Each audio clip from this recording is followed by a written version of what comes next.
128 people. Morning, Dark Beta. Where are the Trump supporters at this morning? Where y'all heading out? Let me look in the chat. Are y'all talking shit in the chat? Nerlin says, "Sup, Beta." I'm more of a Sigma. Well, then leave, Nerlin. You don't have to be here. You definitely don't have to be here. Let's go. Tap screen, share the live. Trump supporters, where you at? Come on, we got 100 people in here. We got to get these likes up to like at least 5,000. Let's keep running those numbers up there. What we got here? Oh Lord. Not sure. No, only Beta calls them Sigma. What? Anti-vegan. I'm assuming you're a Trump supporter. Come on up here. There's Sylvia. Good morning, Miss Sylvia. Good morning, good morning, good morning. How's everybody so far today? I am good. I saw you in Mo's live earlier too with Emma and all them.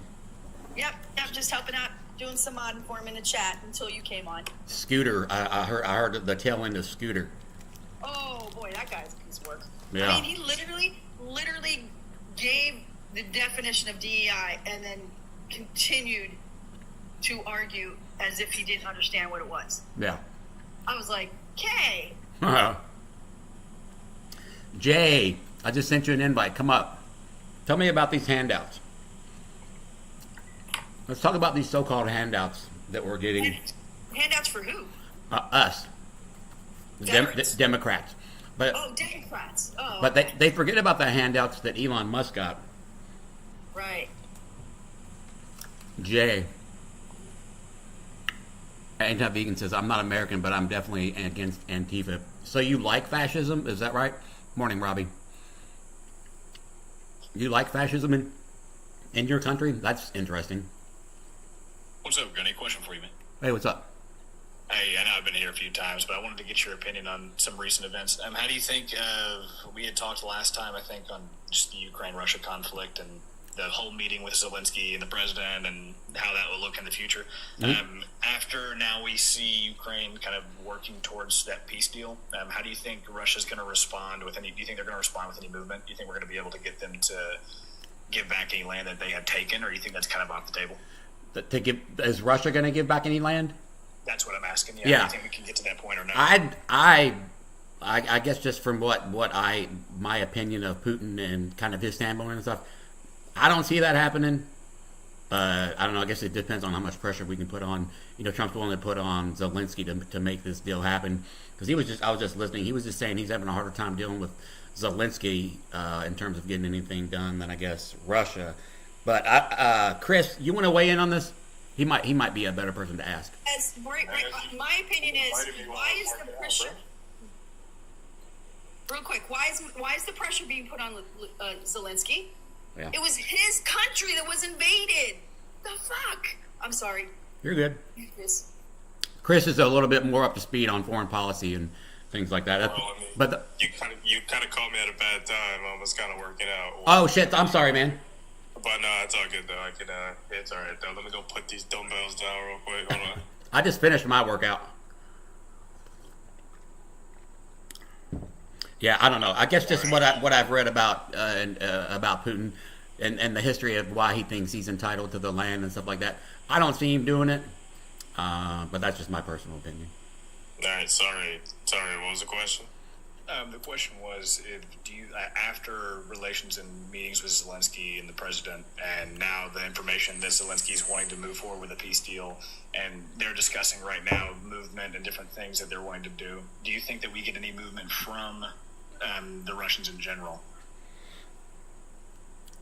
I mean, that's a complicated question, but it's really going to be down to if Trump's going to hold Putin accountable. Just the fact that Trump even proposed that we vote against the UN resolution that said that Russia started the war. I mean, it's in Trump's court right now. If he's going to have a backbone or not, we'll see. But I think things like that action 2 days ago, I'm like, what is this man doing on the world stage right now? It's very confusing for somebody that supposedly wants this war over. But Yeah. And Chris, I think we had a conversation before. Is it your stance that you think Ukraine is currently winning the war? yeah. I mean, under what metric? I don't think we ever got a chance to actually discuss that. Oh yeah, so here we go. So let's see. Russia down 700,000. They had to call in what was it? A company or whatever the fuck they called it in North Korea. I don't really care. Of 10,000 North Koreans, they got slaughtered. They're also bringing in injured Russian troops. Also, the drone strikes, according to KIEL, NATO and a bunch of other people are going closer. I mean, farther and farther into Russian sovereign territory. So, for a country that said that this was supposedly supposed to be over in 2 days, it doesn't look like it. Then, Of course, yeah, I agree then with you you. got the EU over here showing even more overwhelming support, so they can stay far away from us in Poland. That's understandable. And my question isn't like, I definitely agree with you that there was a miscalculation. I think a misrepresentation of how I think Russia's readiness for a battle or a conflict like this. I think that we think it's always been like a Red Scare thing, like, oh, well, they're the big bad guys over there. I don't think they actually have the armament that we think they have. But at the end of the day, I don't think, I mean, even if they, let's say they are taking more losses than Ukraine, does that even mean they are losing the war if they have the central locations that they're interested in keeping? You know what I mean? Yeah, so I'm looking at this from an American interest side, right? Because supposedly Trumpers are America first. Supposedly, I don't really see it. So our objective at the end of the day is to keep them away from Poland and NATO countries, and so far that doing the job very well.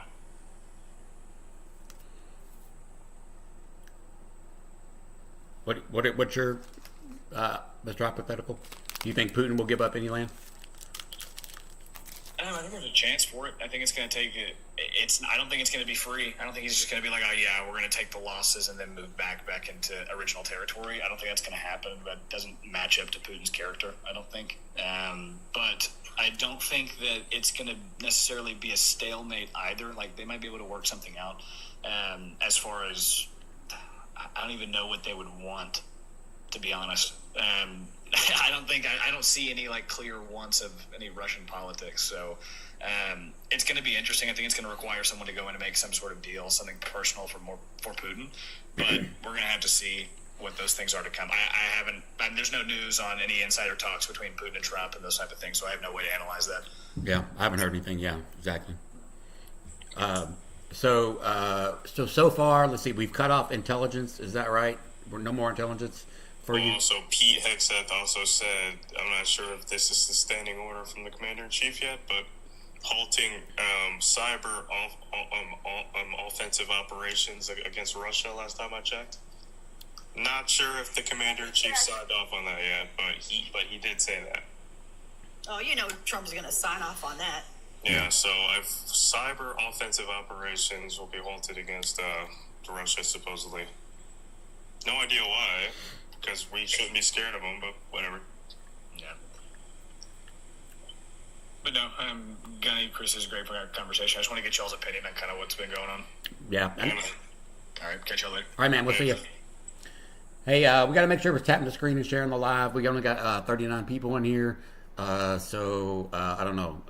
At this point, I might as well just restart. But let's try to tap the screen and share the live, get some shares out, and let's boost these numbers up because we're not going to find too many Trump supporters with 40 people in here. So if you can do that, it'll be greatly appreciated. Sorry.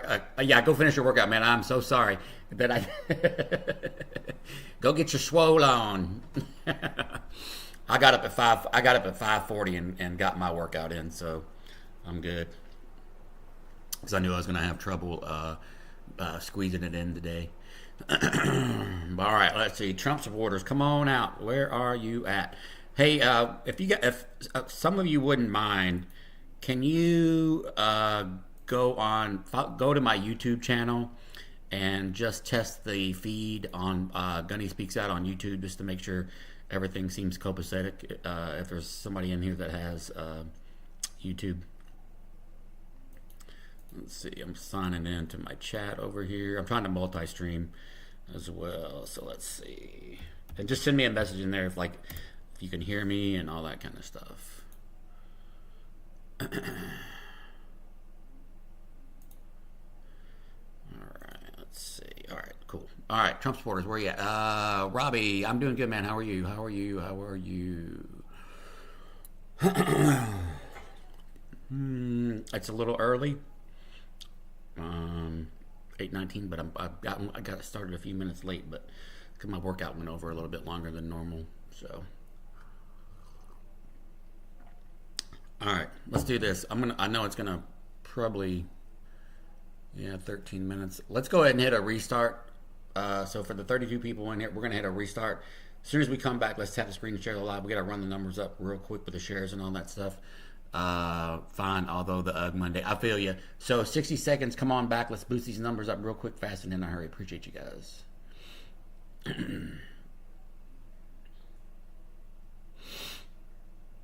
Right.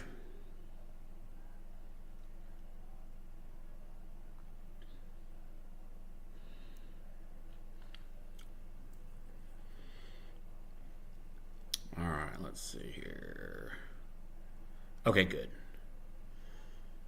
All right, I appreciate you, Kentucky Paul Nerd. Just wanted to double check. Awesome. All right, so let's see. I'm getting ready to go back onto TikTok, Kentucky, but I wanted to hit a restart so we could try to run these numbers up. All right, let's see here. So we got 100 chili peppers. All right, there we go.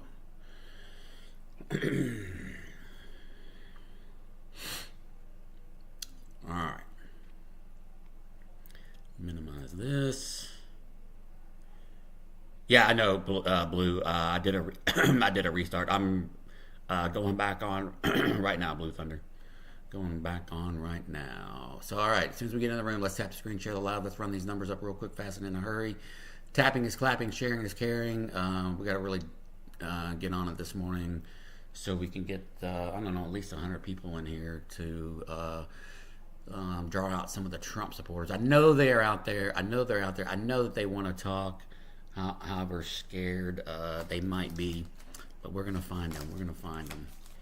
If we don't have much luck this time, we might just wait till 10 or something like that. Just could be time of day. Well, let's see what we can do. Tapping is clapping. Sharing is caring.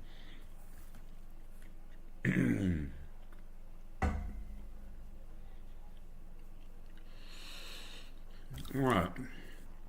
While we're waiting, let's check out some headlines.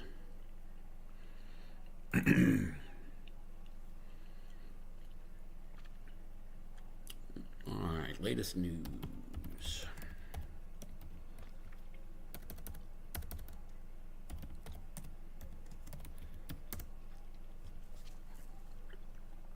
Donald Trump tariffs hurting U.S. businesses.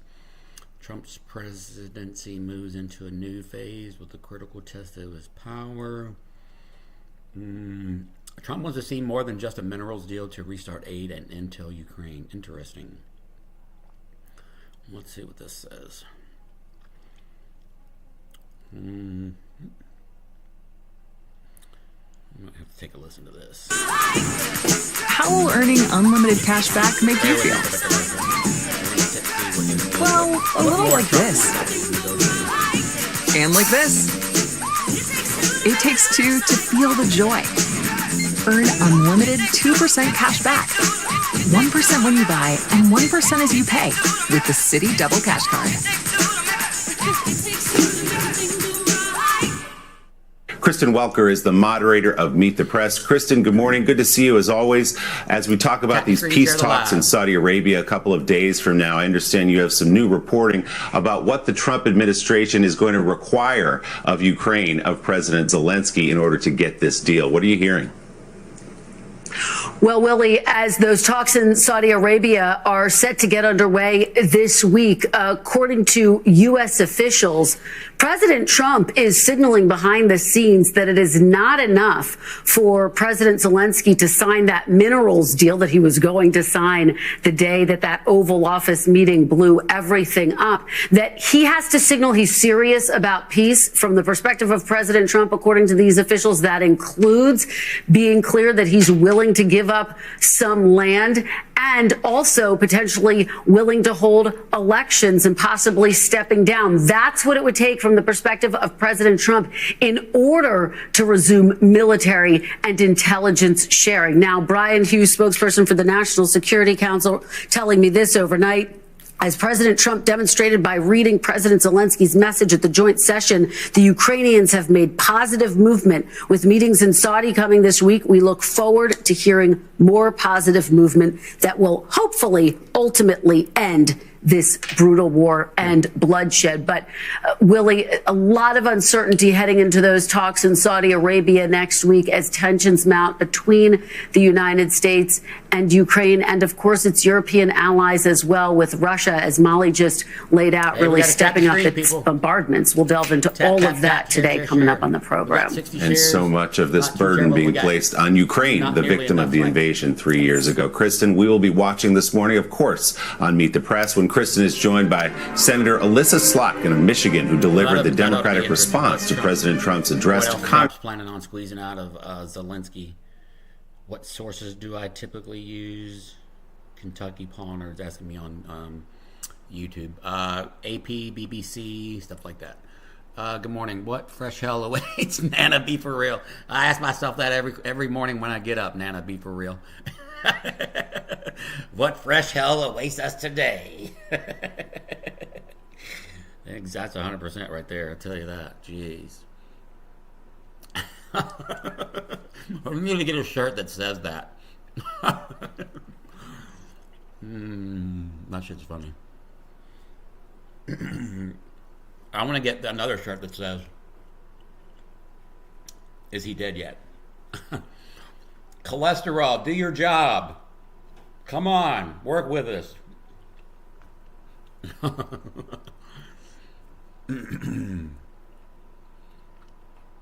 Come on, Trump supporters. It might just be SOL this morning. I don't know. Well, I got 57 people in here. Come on, tap, tap, tap. Share, share, share. They may not be... they probably just started their job that they work at like 37 hours a day. Or in bed, 100%. Yeah. Chico. Come on, McDonald's. Do your job. I immediately feel like shit if I eat like a Big Mac or whatever. I guess because I'm in shape. But man, that McDonald's must love his body. Hey, Paul Nerd, what's up? Yeah, I just wanted to test out the audio and stuff over there. I still got to build out the screen from Streamlabs in terms of that, but I'm going to try to pull the TikTok feed as we're looking at it here onto YouTube. You got to embed the URL somehow. Best colon cleansing, 100%. I don't know. I think Taco Bell has the best colon cleansing, especially if you do like the Diablo sauce.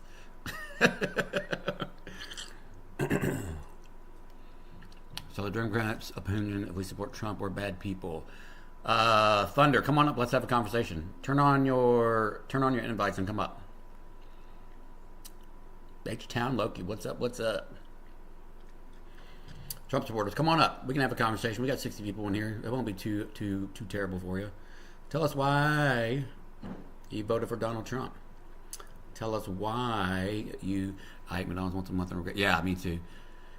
If you ever come close to Cincinnati, Skyline Chili's. Oh yeah, Kels, I've been to Cincinnati. I used to cover that territory. I used to go to Skyline every time I was up there.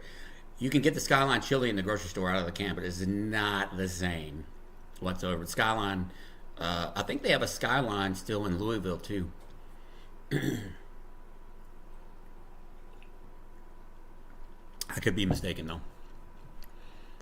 But yeah, Cincinnati used to be my territory when I was selling for Toyota. Yeah, the skyline in a can is gross. The skyline chili in the actual restaurant is good to go though. All right, we've been doing this for like 30 minutes, 25 minutes.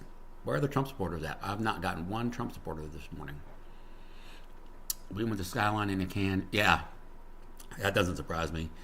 They have them all over. You gotta go. Yeah, okay, yeah, but they don't have them where I'm at in southern Indiana, unfortunately. But where I'm from in Kentucky, it's like an hour and a half, and sometimes we go to Newport to the aquarium. Billy Young, come on up, Billy Young. I'm assuming you mean you're a Trump supporter. Come on up, William Young. Let's have a conversation. Billy Young. You're a Trump supporter, yeah? Yes, sir. Okay, what state did you vote out of? Texas. Oh, Texas, huh? My co-host in the chat lives in Texas. So let me ask you this: what is your? In my mind, I have a guess to what you're going to say, and I'll tell you if I'm right. But what was your number one reason for voting for Donald Trump? There's really not a number one reason. There's a bunch of reasons. But if you had to line them up, what would you say probably is the most important or impactful to you personally? Well, to be honest with you, I'll tell you something. You know, America has turned into, a lot of people have turned into something that I can't say on here. But I'm going to go ahead and say that Trump went ahead and said things that he probably shouldn't have said as a president. And he pissed people off, and that's why I like him. And there's a whole bunch of other stuff, too. I mean, like, he did a bunch of good things in his last term, and he was brought down for it, and he did a bunch of good things now. He's doing a bunch of good things now, and stuffing brought down for it. Stuffing things. Let me just. This is not. I'm not like slamming you. I'm just trying to get an idea of like what I'm working with here. Can you tell me what the three branches of government are?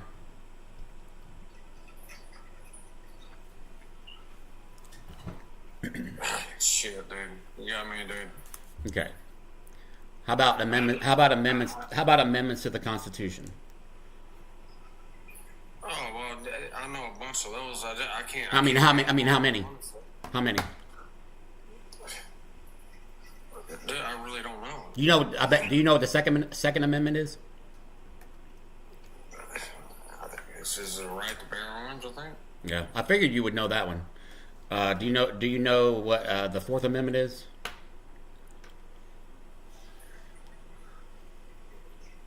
It's hard to remember, man. Okay. Honestly. Okay. I was just trying to level set here.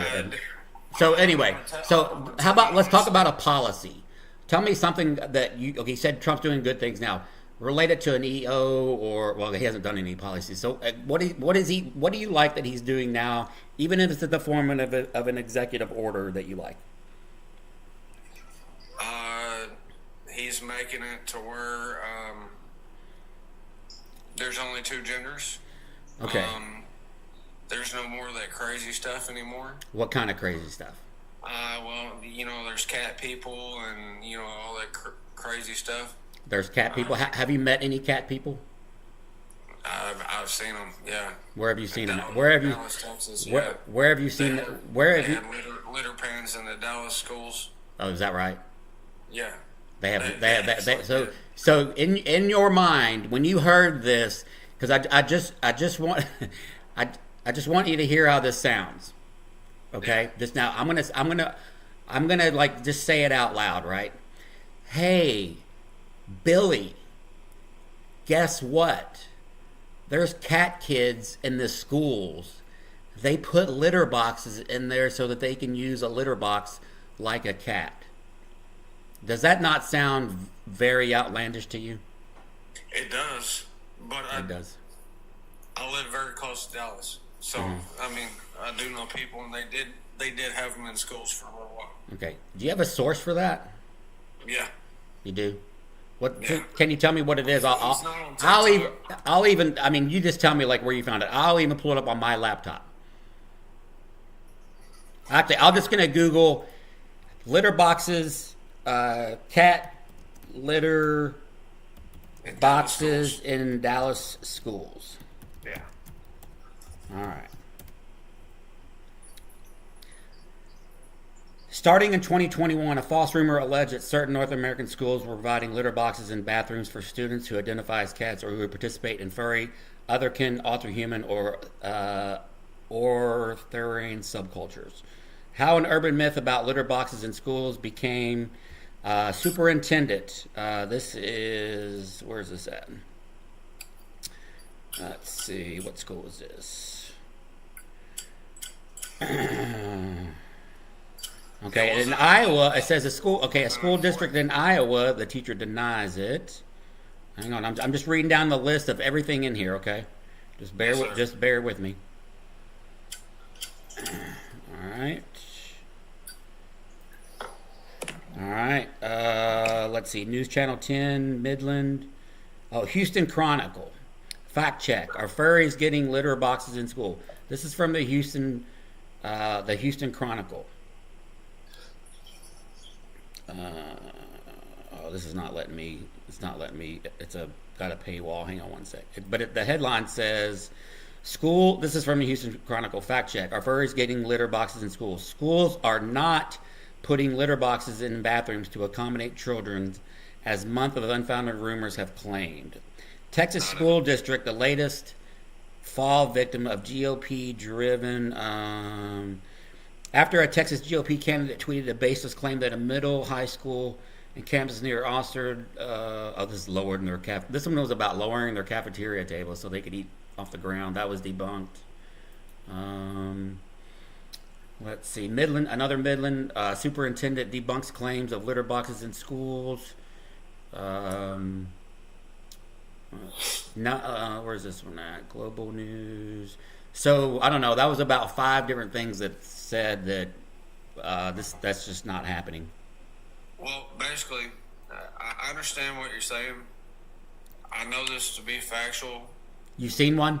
No matter what, because I know somebody, but the fact that's not even the point that I was trying to make, is that he wants there to be 2 genders. That way that, like somebody that wants to pretend to be a woman can't go, or pretend to be a girl can't go into a woman's bathroom. What do you think? What do you think is happening in bathrooms exactly? What do you think? What do you think is happening when people go into bathrooms? They use the bathroom, but Okay. at the same time, would you trust your daughter going into a bathroom and seeing a man going there behind her? Okay, a man or a trans person? A trans person Okay. that had male genitalia. Okay. Would you trust that?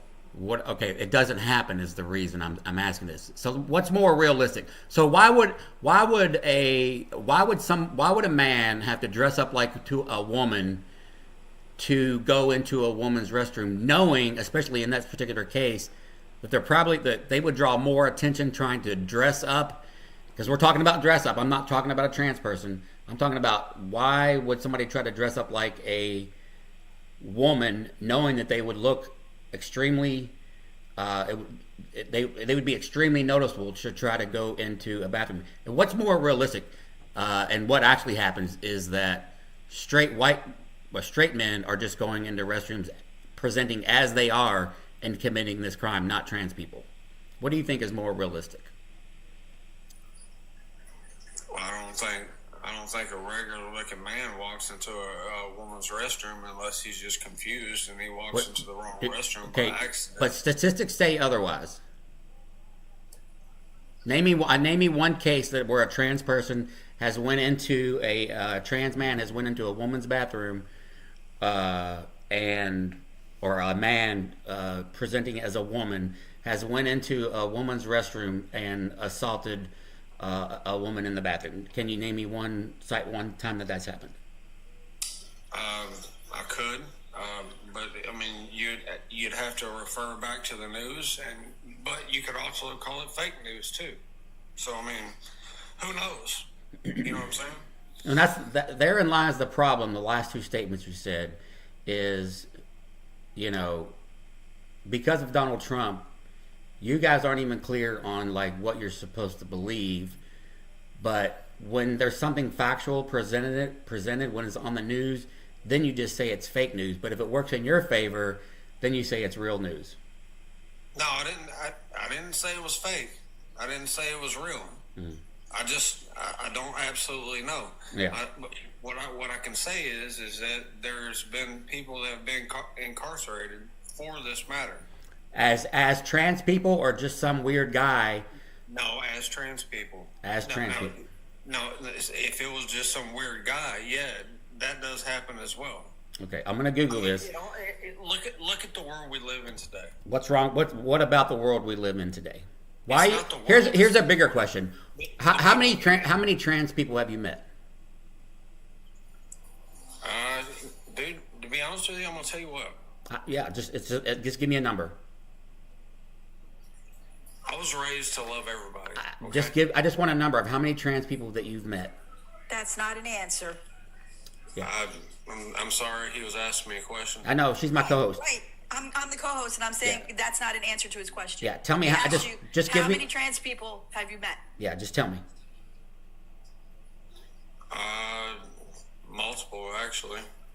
And where were these encounters? Dallas. Mm-hmm. Where at? It's hard to say it on here because I can't say the word, but it's type a 1 in the chat if you think that Billy's making this up. Type a 1 in the chat if you think Billy's making this up. Guess how many? Okay, tell me what percent of the population makes up the trans community. Have you ever been to Dallas? Yes, I have. And Sylvia lives in Texas. Let me ask you this. Tell me the percentage of the population that is trans. Probably 30%, I would say. It's less than 1%. I don't know about that. It's less than 1%. Let me ask you this. So 300, let's say 360 million people in the United States, less than 1% are trans. How is it that you in Dallas have met 3 when the total number of trans people is minuscule at best? How is that possible? I didn't say 3. You said, yeah, you did. I said multiple. You said you said a few. Few is usually 3. So I want you to tell me, how is it that you've met 3 when less than 1% of the population, they make up less than 1% of the population? Do you want me to tell you how many I've seen, or how many I've met? Okay. If you just see somebody, how do you know that they're trans? Because there is multiple strips in Dallas where there are nothing but clubs of trans people. Mm-hmm. If you've ever been to Dallas, Texas, go to G-Town and you'll know what I'm talking about. So you saying you hang out down there near the trans clubs? No. Well, you seem to know. You know a lot about. You know a lot about where they're at. My sister took me there for my birthday. You know a lot about where they're at, though. Yeah, for not ever I know going. Hey, it's okay, man. It's 2024. It's 2024. I paint my nails. Wait, Gunny, it's 2025. Or 2025. Sorry, I paint my nails. I'm a straight white man, but I like my nails painted. It's okay if you want to do that. I'm not judging, but you see. God bless you. I mean, you can do whatever you want to. So you're a Christian. Right? So the why can't trans people do whatever they want to? They can. So then let them pee in the bathroom they want to pee in. Well, if you got a male part down there, you should be peeing. Okay, let me tell you one thing. Okay, as a woman, okay, and I identify as a woman. I was born a woman. My pronouns are she, her. When I'm in a ladies' room, I don't give a fuck who's peeing next to me in a stall, because I don't know who they are. I'm not looking. I'm not concerning myself with what is going on in the stall next to me. I go in, I use the bathroom, I wash my hands, and then I leave. Why do you care? Because I guarantee in a men's room, you're not questioning who's walking in and peeing next to you. You don't see the dangers of that? Do you, hey, what dangers? Because as Gunny said earlier, no, because there's nothing stopping a man from walking into a ladies' room now. Period. is Grumpy Grandpa in here? I just DM'd him. Okay. To see if he was awake and if he's available. Hey, so are you just really wanting, Billy? Are you just wanting to be part of like the crotch cops and the pelvic police, or like what is your real hang up here? Like what? You're a Christian, so why don't you just let them be? I don't have a problem with them. Well, you obviously do. You're worried about, and you're so overly concerned about the bathrooms when nothing is happening in bathrooms when it comes to the trans people. But what is happening is women and children are being assaulted in there by essentially men, just regular men. That part is true. I want to ask you a question. Is there anything that I could have said that you wouldn't have disagreed with me about if I would have said it about Trump?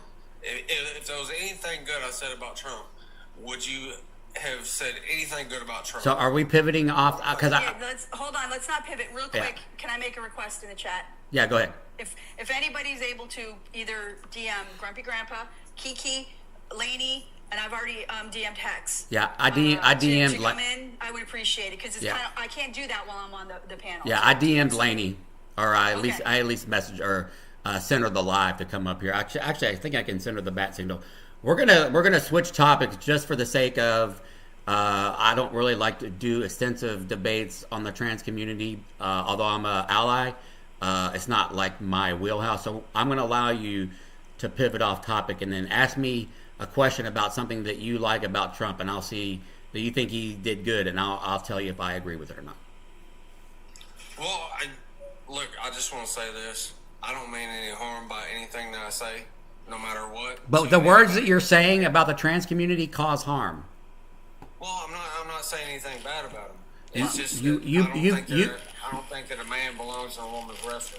You started off by saying, number one, that kids are peeing and pooping in litter boxes, and then you shifted to the trans community, and you basically made a claim that they're assaulting people in the bathrooms. That's not happening. That's harmful to that community. Do you not understand that? You passing around that false narrative is why there's kids that don't even fucking go to the bathroom and have bladder infections because they're too scared to go into the bathroom that they identify as because of the words that you are saying. And honestly, to add to this, your vote is causing harm to people. Yeah, I know. That was the whole problem. It's an anti-Trump thing. I know. I understand. What? Wait. Say that. What? No, your vote is not anti-Trump. He's talking about us. He's talking about us being anti-Trump. My vote isn't harming anybody. My vote was trying to help people. Yeah. Your vote for Trump harms people. Oh. Harms different communities of people. So tell me, you wanted me to answer if there was something that Trump has done that I would think was good. Yes, sir. Tell me one of those things specifically, and I'll let you know.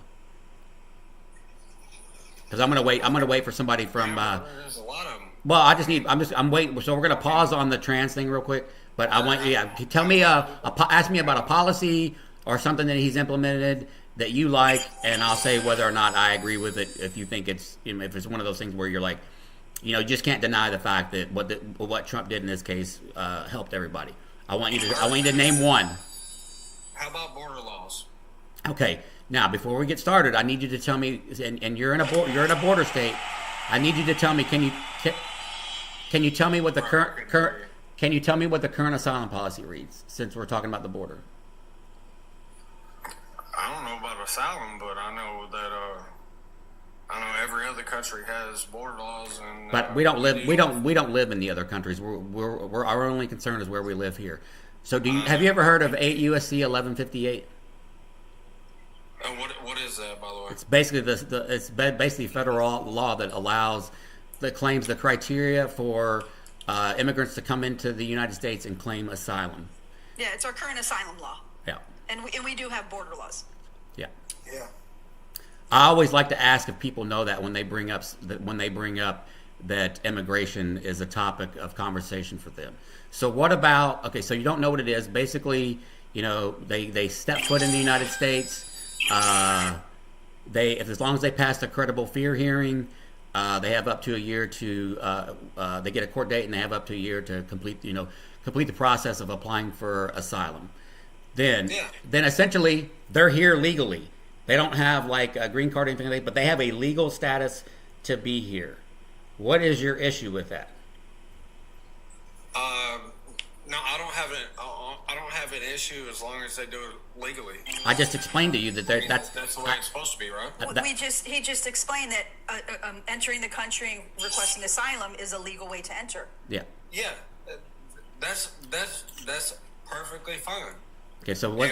Illegally, I was to do it in another country. No, you can't do it from another country. Yeah. To request asylum, you have to be on U.S. soil. That's what we're trying to explain to you. So despite how somebody enters initially, even if they cross between border entry points, once they hit U.S. soil and request asylum, they're legally entering the country. What about the people that don't request asylum and they just come here? Well, if they're picked up, they're deported. Yeah. What if they're not?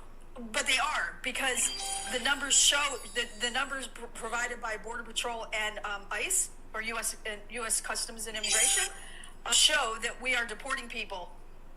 And actually, President Biden, during his 4 years, has deported the most immigrants over the last 3 presidents.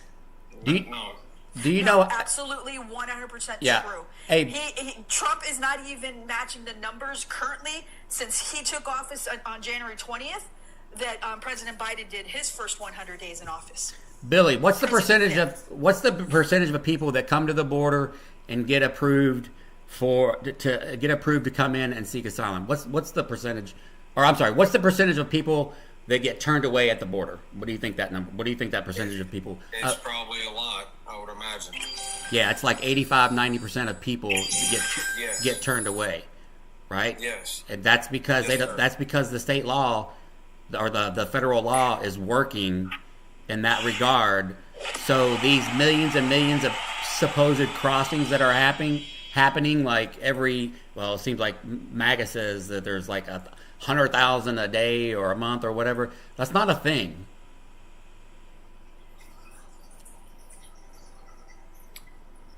You know what I'm saying? To be honest with you, What's that? to be honest with you, everything that you look up or that you see on the news is probably BS anyway. I made this point earlier. Really know. Because of Donald Trump, you guys pick and choose the facts that you want to believe. I have the statistics from the Border Patrol website that can show you that we've been on a downward trend in terms of crossings into the United States since October of last year. And it also depends on what you consider news and what you're looking at, reading, or watching, or listening to, watching, or reading. Yeah. Fox 4, CNN, Well, I can tell you right now, you said Fox News and then CNN. Fox News will not report things accurately. CNN does a better job of doing it. Yeah. Yeah, well, CNN, they report the same thing pretty much. No, they don't. No, they do not report the same thing as Fox News. They absolutely do not. I wish I knew how to send you a clip. Huh? I wish I knew how to send you a clip. A clip of what? The same thing that they reported that Fox News reported. In what sense? Of the numbers of border crossings or deportations? Because I guarantee CNN will be reporting the correct numbers. Fox will not. Fox will be lying to you, inflating things, fear mongering you. Yeah, they're actually an entertainment network. I'm not scared of anything, but Let me ask you this: Do you think that undocumented immigrants contribute to our economy? I'd say it again, sir. Do you think like that undocumented immigrants contribute to our economy in like a positive way in terms of like inputting money into the economic system? Certain percentage of them, yes. A certain percentage of them. Okay, do you know what our annual GDP usually looks like? How big that number is? No, I have no idea, sir. Here, let me see what it was last year. Hang on one sec. Also, good morning. Okay, so I just wanted to say good morning while we had a slight lull. So good morning, Sylvia. Good morning, Gunny. I hope everyone's doing well. Good morning, chat. Good morning, also, Eloquent. Amazing 127 people in here. Thank you for spending your morning with us. We greatly appreciate it. If you don't mind subbing to Gunny's team, it's amazing. He's got these great emotes. If somebody who is subbed in the chat doesn't mind throwing some of those emotes in the chat, we greatly appreciate it. Please tap the hell on that screen. Gunny deserves to be over 100K likes this morning. He takes so much time out of his day. Also, Gunny has his $50 gift card up behind you. Cash App, Venmo. It genuinely does help if you want to donate directly to Gunny. He deserves it for all the time, the energy, the effort that he gives to us. Anything he does that gift Gunny, help him hit those gift goals. It genuinely helps. Tapping, commenting, interacting helps the live, helps us get onto the algorithm, helps keep people coming in here. Yes, ma'am. Okay, so and I appreciate. Thank you so much, Elle, and you can stay up here if you like. Okay, so in 2022, it's somewhere between 25 and 30 billion dollars, right? In 2022, undocumented immigrants contributed to 17% of our overall GDP. That's 10% would be 10. Okay, so for ease of math, at 28 billion dollars annually, 10% of that would be 2.8 billion dollars. That's a shit ton of money, and guess where a lot of that money goes? You got me, brother. Social Security. They actually even pay taxes and pay into Social Security. So essentially, they help prop up the economy to a very large degree, and to deport, this. They're saying there's like 30 million. The number is actually 10.7 million. But to do a mass deportation of this size, over a 10-year period, it's going to cost about $1 billion. And then secondly, it could essentially cripple the economy, more specifically, Social Security. And I know you're a young man, but that's one of the things that we got to think about, either for ourselves or for the senior citizens around us, because when it comes for time for them to retire, it's already a freaking flawed system anyway. But if we deport the people that are help prop up that particular program, there's not going to be anything left for the people that need it. And here's the thing. Undocumented immigrants, for the most part, they put into it, and they can't take anything out of it until they become a United States citizen, which already takes 8 to 10 years. Hell, in some of those cases, they might have already left the country or passed away or whatever. So they're putting in and not getting anything out. But they also don't get anything out of our system until they become a U.S. citizen. I want to make sure that point is abundantly clear to everybody listening, because they don't get back pay. So it's not like they become a citizen and they get all these years of back pay. It's not like how we are as a U.S. citizen at 18, we can immediately start filing for our taxes and getting it. They don't get that until the first year, the ability to even get a tax return. Yeah. So they don't get any back pay on it, nothing like that. I just want to make sure there's no confusion in that. Yeah. Or that somebody's thinking they're going to get way more money compared to other people. That's not how any of that works. So I'm sorry for jumping in. No, you're good. Make sure that was abundantly clear. I was going to basically say the same thing Eloquent said. They're contributing to programs that they don't have access to. Yeah. Like Social Security, like Medicaid, Medicare, things like that. Their taxes help pay for those programs, and they aren't entitled to or eligible to use them. How during your day, how many undocumented immigrants do you have an encounter with every day? Just out of curiosity. I can tell you something, sir, if you'd listen to me. Yeah, go ahead. I'm listening. My grandfather has been, he's passed away now, but he has done drywall all his life pretty much. He's gone now. But I'm sorry. 85% were illegals, and they had to make up Social Security numbers way back when I was young. Okay, so should we fault the? Hang on, should we be faulting the undocumented immigrants for that, for trying to find a job and better themselves, or should we be holding the employers accountable? Both. Why? Okay,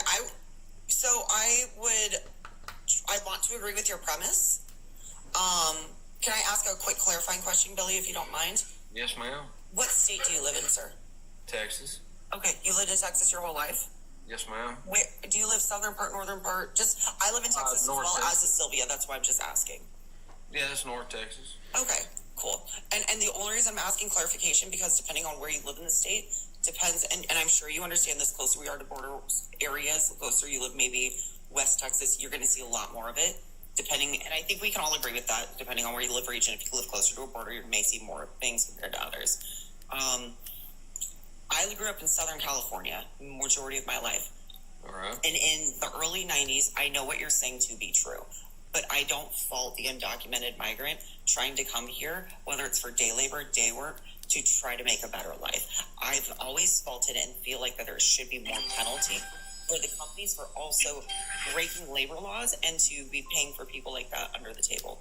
So it's one of those things where as much as we may want to fault the worker coming in, it all ultimately falls on the employer for not only employing somebody who may have zero documentation and could be here completely, illegally. I'm not saying that they could have gone through no system, not attempted. It's not, and I think with a misconception of illegal is somebody who's coming here for under refugee status, they have to wait until they can have a court date to even be issued an ITIN number to where they can work legally.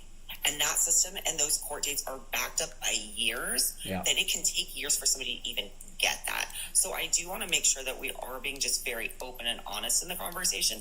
And it's very easy based off of our anecdotal, and it's not to diminish what your grandfather saw, not in any capacity. And I am also very sorry for your loss. But I think we just need to be honest when we have these conversations, especially when we're younger and we don't understand the nuance of what we're seeing or stories we're being told. I had Law of the Wild up here a few weeks ago, and he's a constitutional lawyer, and we got into this particular topic. So essentially, when we were, I want to circle back because somebody brought it up in the chat about ITIN numbers and Social Security numbers. So essentially, once they start their asylum claim, they pass the credible fear hearing.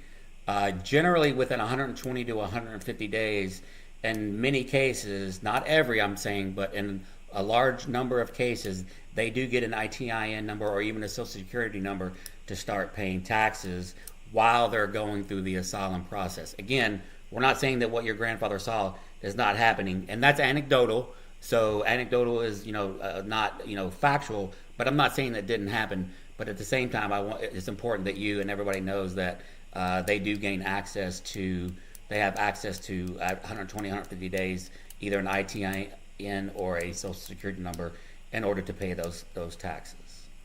Well, sir, one other thing I wanted to say is I'm a believer in Jesus Christ no matter what. And this earth was put here for us, for all of us. Now, the fact that we do have border laws, it's a law, okay? I mean, everybody has border laws, blah, blah, blah, whatever. But I think everybody belongs everywhere if they want to be somewhere. But at the same time, we do have these laws. Like, if I go out and break the law today, I'm going to get in trouble. Mm-hmm. But at the same time, I've been in jail with a person before that had 10 kilos of cocaine. And you can't say that on live. Hold on, Billy, I'm going to have to drop you for like a minute. I'll bring you right back up. Drop and come right back up, Billy. Yeah, you just can't. Sorry. That's okay. No, it's Billy. It's fine. I'm sure you just didn't know, so I just want to make it clear. You cannot say actual rug names, and I'm saying rugs dropping that first letter on live. Also, hi, Chris. You can't say that word on live. Sorry, I wasn't trying to be mean, Billy. So, just to give you a heads up, if you're not familiar with lives, you kind of have to sometimes talk around things. So you can describe it, but you can't say the actual word. Yeah. So I promise I'm sorry for if it came off like I was being rude. I'm just trying to protect Gunny's live at the same time. How do you what do you think the percentage of those particular substances? Who do you think brings more into the United States? Undocumented immigrants or U.S. citizens? U.S. citizens. Okay. Again, so thank you for making my point. Now you okay?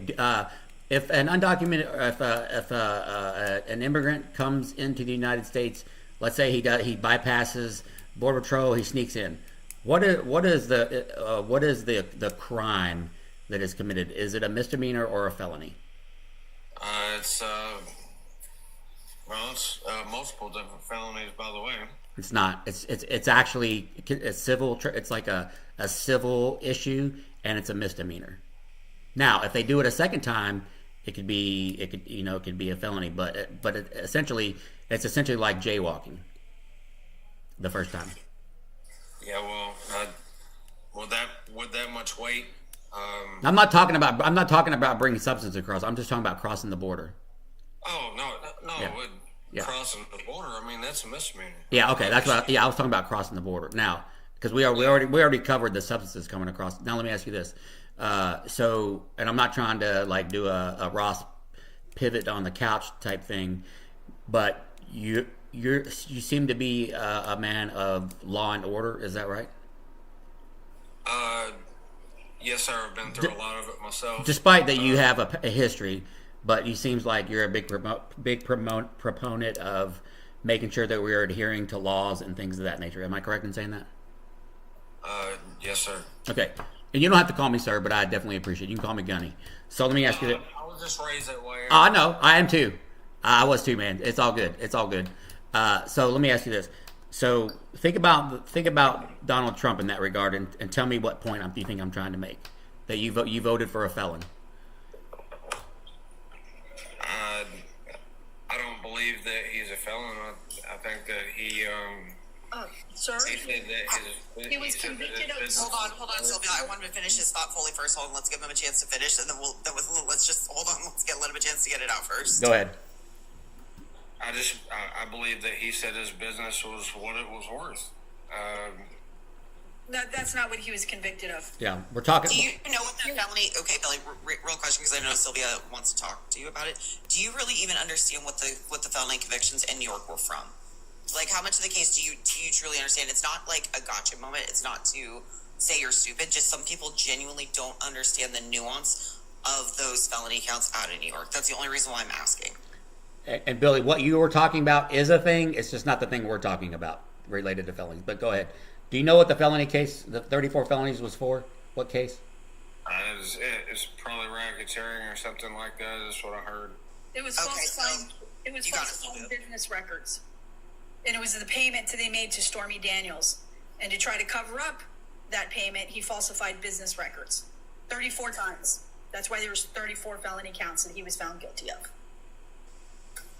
It all came from him using campaign money to pay off Stormy Daniels. Like, literally, that's where this whole case started, was campaign funds that were used to be paid. That's literally how this whole case. Had he not done that, it wouldn't have been a problem.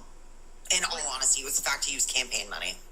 What you brought up, Billy, was about, yes, he also did overinflate the value of his properties, and he was taken to court on that, but that was a civil case that the state attorney of New York brought against him.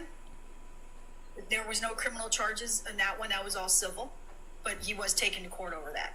And I think, if I remember correctly, he was found liable and had to pay fines. The Trump organization has to pay fines on that. Sylvia, Chef I saying. thought he got all his money back. He didn't get his money back. Okay, he owes the state of New York $774 million. That's what they found he was guilty of lying to them about. Right now. Wait, is that the overinflation of his properties? Yes. And what he lied to banks about them? Okay, that's what I thought. Yes. And right now, he is having a problem because he cannot find anybody to give him a bond that he needs to extend it and try and re-get the deal worked out. The bond that he had was given back to him because they could not prove the assets they were saying were valid. So then he went to an out-of-the-country bank to get the bond done. Almost like a Swiss account, basically. No. I know it wasn't Swiss specifically, but I'm just saying most people understand what. But he is still trying to fight that to owe less money to the state of New York. Let's stay on the case. Let's stay on the 34 felonies. Is the criminal charges against him that he was found guilty of by a jury of his peers. He is officially a convicted felon. Now, at the end of his presidency, I believe they have an option because how it was with or without prejudice, I can't remember. And he can basically continue the funding because I think right now it's currently on pause while he sends out his term tainting the Oval Office. But anyway. Yeah. It's no different than the last time. So I have a question for you, Billy. Like, Yes, I'm guessing immigration was a big reason you voted for Trump. Should we even go over all the reasons why he voted Trump yet, Gunny? Yeah, we just got off immigration, and we because we shifted from immigration to that because he was talking about like law and order as it comes to crossing the border.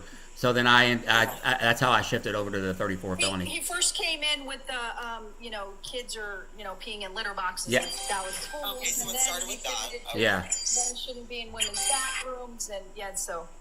Okay. And I'm only asking, Billy, just so I'm not bringing up old things you've already discussed and we're not boring the chat. So I just like to ask just so I know where we're at in the conversation.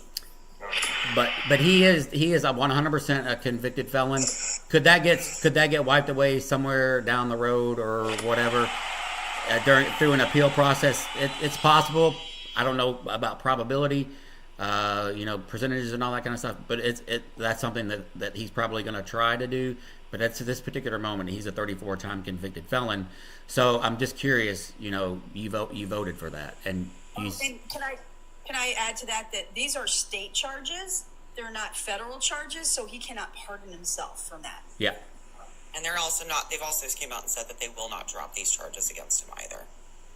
If Lisa Taylor doesn't come up on my invite, just mute her from the live, please. Also, Indio Mojo, I invited because he was spamming the chat. Either he comes up or he's not. Like, I'm not unmuting him. Yeah.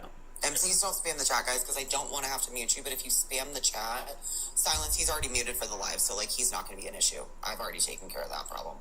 So let me ask you. Let's stay on the topic of criminality and whatnot. Billy, do you know who E. Jean Carroll is? No, sir, I don't. Okay, I think that's kind of so highly publicized in the media, and you don't know seems a little problematic for me. But he was found civilly liable of sexually assaulting a woman back in the 90s, and the case had resurfaced because Donald Trump was defaming her, and he sued her over defamation, and she sued him over defamation and this and that, and it was proven that in fact he did do it, a jury of 9 people found him guilty of that particular crime. So he's essentially, in not so many words, a convicted rapist, as we like to put it. And so I think do you think it's important to know that information about the person you vote? Because I think it's weird that you don't know about it, considering the amount of media outlets that it was on. But how much research did you do on Donald Trump before you voted? I just know what I see. Okay, so can I ask you a question then, Billy? Do you think it's okay that you can have our U.S. president, our current president, our former president, had said about an 8-year-old girl that he'd be dating her in 10 years, that he said that he had sex in common with his daughter, and when she said business is what they had in common, do you think that the way that this man talks about women, says that he can walk into the dressing room of any America pageant because of who he is, so he can walk in on any underage girls, it doesn't matter, it's been known he's done this. How is it that none of these types of things matter to you? Or do you think it's it's cool, we have a president who talks however he wants?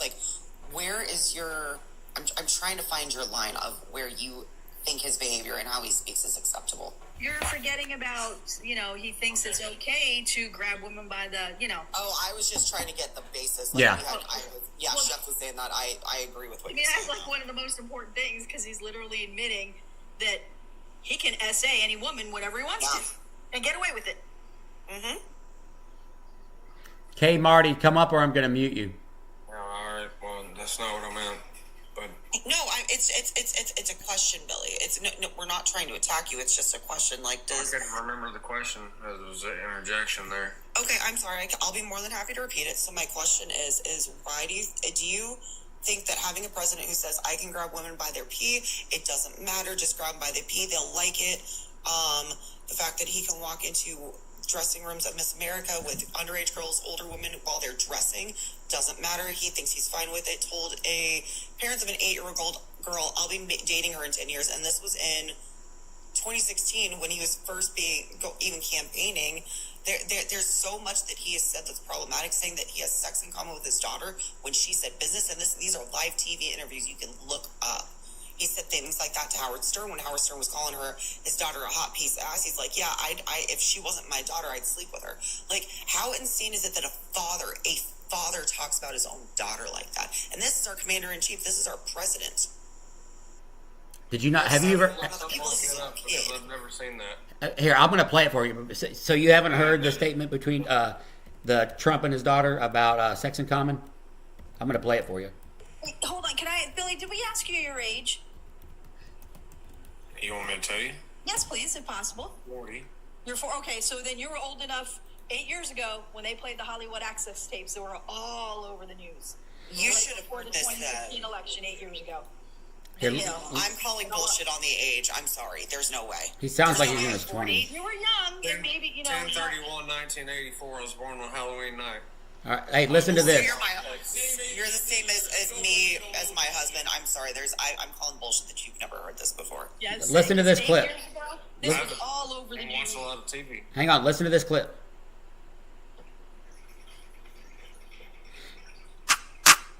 After the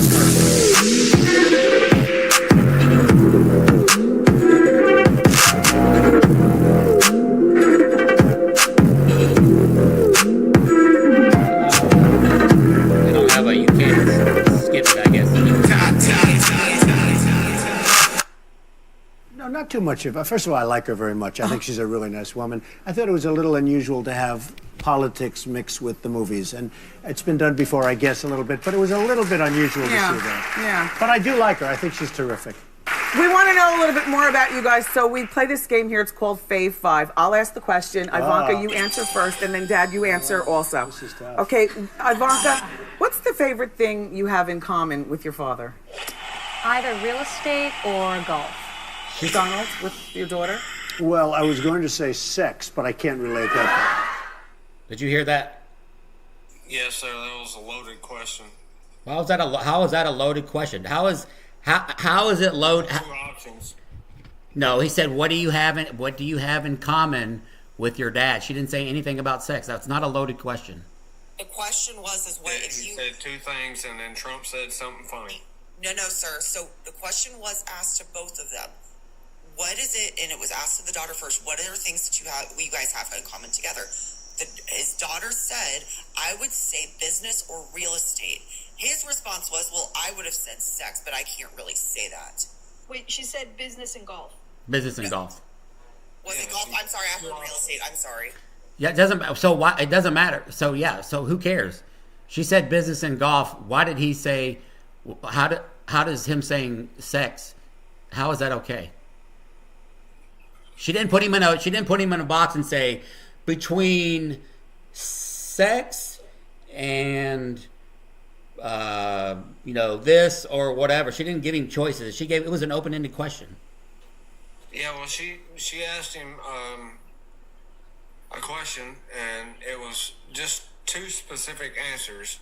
And the questions that she asked were kind of disrespectful anyway, so he wanted to if I asked you, okay, let me ask you this. This is the same scenario. Billy, hey, is your mother still alive, Billy? Is your mother still alive? Or you have a sister? Do you have a sister? Do you have a sister? Do you have a sister? Do you have a sister? Do you have a sister? I have 3. Okay. Okay, so you and your sister are sitting in my live here together, and I say to you, hey, Billy, tell me 2 things that you and your sister have in common. That's exactly what happened, what he just did, or what she just did. How would that be disrespectful? It sounded a whole lot different than that, but do you want me to play it again? If you were to ask me, I would say something totally different, honestly, since I'm sitting here having I would hope so. Conversation with you. Here, let me play it again. No, not too much of her. First of all, I like her very much. I think she's a really nice woman. I thought it was a little unusual to have politics mixed with the movies. And it's been done before, I guess, a little bit, but it was a little bit unusual to see that. Yeah. But I do like her. I think she's terrific. We want to know a little bit more about you guys, so we play this game here. It's called Fave 5. I'll ask the question. Ivanka, you answer first, and then Dad, you answer also. This is tough. Okay, Ivanka, what's the favorite thing you have in common with your father? Either real estate or golf. Donald, with your daughter? Well, I was going to say sex, but I can't relate that. Did you hear the crowd laugh? It's not funny. It's That wasn't a laugh. That was like that was more like a shock or what? Yeah. I was gonna say, have you ever seen somebody laugh when something's so fucking uncomfortable that they don't know what to do, so they laugh? Brett, good morning. What say you? Hi, Brett. What's up, everybody? No, it's just weird seeing the justification of this. I'm a father, and I would never, ever. That would not ever come to my mind to even fucking say. So the justification of this is just wild. Brett, if I had to ask you personally, what do you have in common with, if you had a daughter? Okay, I'm gonna do this. Would anything that he's ever fucking said ever be anywhere in a realm of thought of how you would ever describe your daughter? No, absolutely not. Like you asked me that question, I'm gonna say art, and I'm sure that my daughter, my daughters would too, because we're a very artistic family. So yeah, not that. I don't even want to think about that. I don't want to. That's gross. That's gross, Billy. Billy, that's fucking gross. What do you mean, dude? Do you have children? All of that is staged. Do you have children? Oh, okay. What? No, it's not about me having children. Do you have children? Yes or no? Dude, I'm not getting attacked by fucking a million people here, man. Nobody's attacking you. I'm talking to you. We're just asking questions, Billy. It's okay. Just take a deep breath. We're just trying to. If I can answer them, it'd be nice. Go ahead. You know what I mean? Like Go ahead. You got to understand that a lot of things are scripted to make money on TV. You could not pay me enough to say that about my daughters. Now, do you have children? No. Thank God. Do you have nieces? Do you have any nieces? Yes. I mean, I have very little family left, but pretty much everybody's gone, dude. Mm-hmm. Billy, do you have sisters? He does. Yes, I do. Okay. Can I ask you a question that's not directly about your family? Just to pivot off of just that your way you're not feeling attacked, like where we're trying to attack your family. Say whatever you want. Okay. Have you voted for Trump 3 times? Have you been like a diehard supporter since 2016 of Donald Trump? Like, I'm gonna tell you something. I don't trust any president. Number one. Not one. Then what made you vote for Donald Trump out of the two choices? Because he has a mouth and he used it. So cool. Can we go through some use cases about what he actually said? Because here's the thing. I do agree with you that he does have a mouth, right? So when he sounded off to the world and then said, I'm just going to go through a few examples. Maybe he hit a few of them, maybe he didn't. So when he told the whole world that I'm going to build a wall, right, and make Mexico pay for it, did that actually end up, manifesting? No, Mexico never paid for anything. Okay, and he built about 50 miles of wall, which is a lot less than 1900. So when he told the world... It was way more than 50. No, it was 50 miles. It was about a 3.7% increase to what was already there. It was 50 miles of wall. And people like Obama never made the wall like a point during his presidency, and he still managed to build 3 times more than that. Have you been there?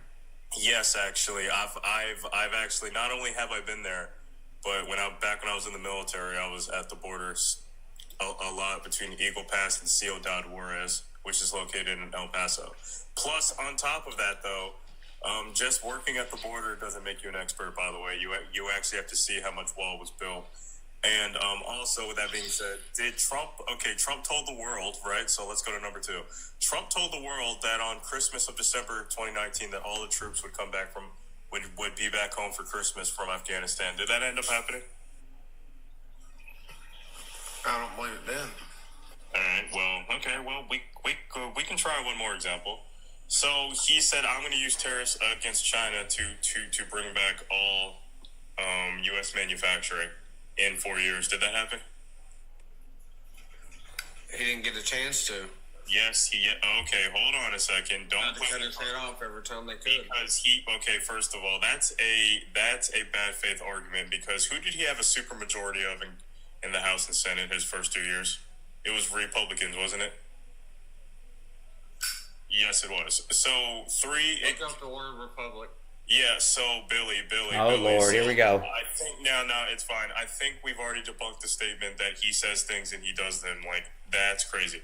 Even right now, right, he said he was going to end the war between Ukraine and Russia day one. That didn't happen.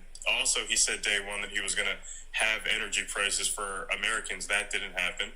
Also, we've heard nothing of the Langford bill so far. And on top of that, he says he wanted to balance the budget during the State of the Union, but instead his Tax Cuts and Jobs Act is going to add $4.5 trillion. So I can agree with you that he talks a lot, but he never gets results from it. Okay. Let me ask you a question. Do you expect everything to get done in a month?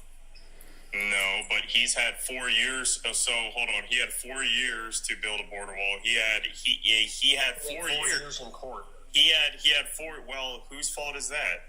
Anyway. So are you in denial about his first term? I'm going. No, guys. Let me take this real quick, please. And I want to wish you an eloquent good morning, by the way. Yeah, so he had 4 years to try and figure out Afghanistan, right? He said he was going to bring back all those soldiers by Christmas, right? The same Afghanistan that Obama had and Bush had. But the difference between those guys is that they would never make an erroneous claim about it. So yeah, he had 4 years to try and get them out of Afghanistan. He had 4 years to try and make us energy independent, drill baby drill. He did the opposite. He promised he was going to make us energy independent. Instead, he only managed 9.4 million barrels per day and signed the OPEC deal. I'm sorry, but we hold people overnight, brother. Yeah, but here's the thing, though. Progress was in the opposite direction. For the tariffs, jobs were being lost, not gained. Factories were being lost, not gained. Right? So he was making progress in the opposite direction. So what you're saying is a fallacious argument. No, it's man, you really gotta, you gotta be in the driver's seat. So no answer. Okay, cool. So I'm just gonna start dropping. You didn't ask me a question. You just said I have to be in the driver's seat. No, I don't, because I can see the damage that he's done with the policies that he did. You haven't been in the driver's seat yet. Okay, Billy. Once you're in the driver's seat, Billy, okay. Billy, oh my God. Also, hi, Chris. Okay, so I'm going to start dropping stats, right? I'm going to show you what happened when Trump was in the driver's seat, because you're just a bad faith actor right now. It's cool, because this is going to hurt a little bit, but people need to know. All right, cool. So tell that to the 750,000 people in the manufacturing sector that lost their jobs unnecessarily because of Trump's tariffs. Tell that to the 250,000 people that were working export jobs, right? Having to put food on the table for their family because Trump wanted to be selfish with these tariffs. Tell the lower and middle class the $800 billion of corporate buyback of stocks that never made it back to the lower class and middle class for more jobs, for more wages, right? Tell it to those guys. He was in the driver's seat, and we see the results, and we even see it now. If you say you're going to do something and your policies do the opposite, you're ineffective. Sorry, Eloquent, go ahead. I have a question for you, Chris, that I'd like for you to explain to the entire almost 200 people in here. Yeah. Please explain to not only Billy, but the entire chat why our current stock market is fucking crashing. Okay, cool. Daily. I'm not acting like Trump's been in office for like 4 years. Okay, he actually was in office for 4 years, actually. Ma'am, okay, so that may have been Billy's wife, but I was also asking a question to Chris because the chat is also going off. Because as much as you may want to sit here and back Trump, currently with what he's doing, he's tanking our economy. I'm sorry, Chris. I would like Chris to be able to explain this to the 200 people in here because Chris is phenomenal when it comes to our economy. And real quick, Chris, I don't want to interrupt. I got to bounce, but much love, y'all. All right, man. And we'll see ya. Bye, Brett. Yeah, man, Aquaman. See you later, bro. Yeah, so here's the thing, right? Also, to counter what she just said, yeah, he's been in office for 4 years, added $8.4 trillion to the debt unnecessarily, and just to put some icing on the cake that she just said before we began, he busted open the bilateral trade deficit between China, the most of any 4-year president. China made more money off of us than we did off of them because of Donald Trump. Congratulations. All right. Market, capital asset pricing model, which is what the stock market operates on, and I'm going to use a simple term called market psychology. The big corporations know that these tariffs are about to lose the company's money by increasing their input costs, resulting in increased capex and things like that. And we saw this the first time with tariffs. When they increased tariffs, they had to make some compromises. One of the first things that had to go was the payroll and what's within the payroll item of the balance sheet, people's jobs. So people are like, oh crap, Trump is doing tariffs again. We are not going to make our investments in these companies, which could help make more jobs, by the way. So we're just going to not invest because we are scared, because we know Trump is not in the best interest of the American economy.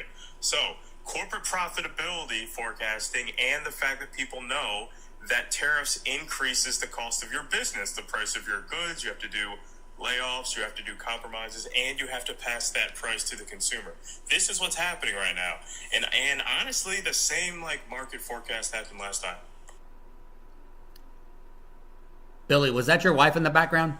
If that was clear, I'm hoping that's clear. It was. Billy, was that your wife in the background, Billy?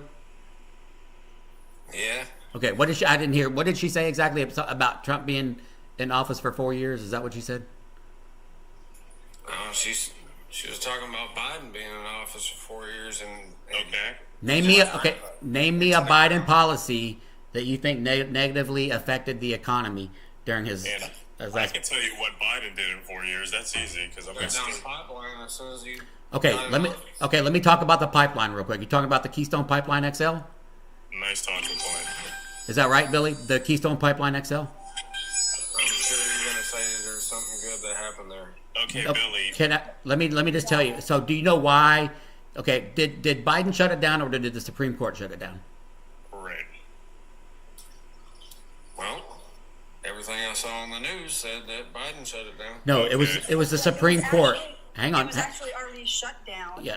Because of the court cases. Yeah. And no current construction was happening at that time. Right. Do you know why? Do you know why the Supreme Court made that decision, Billy?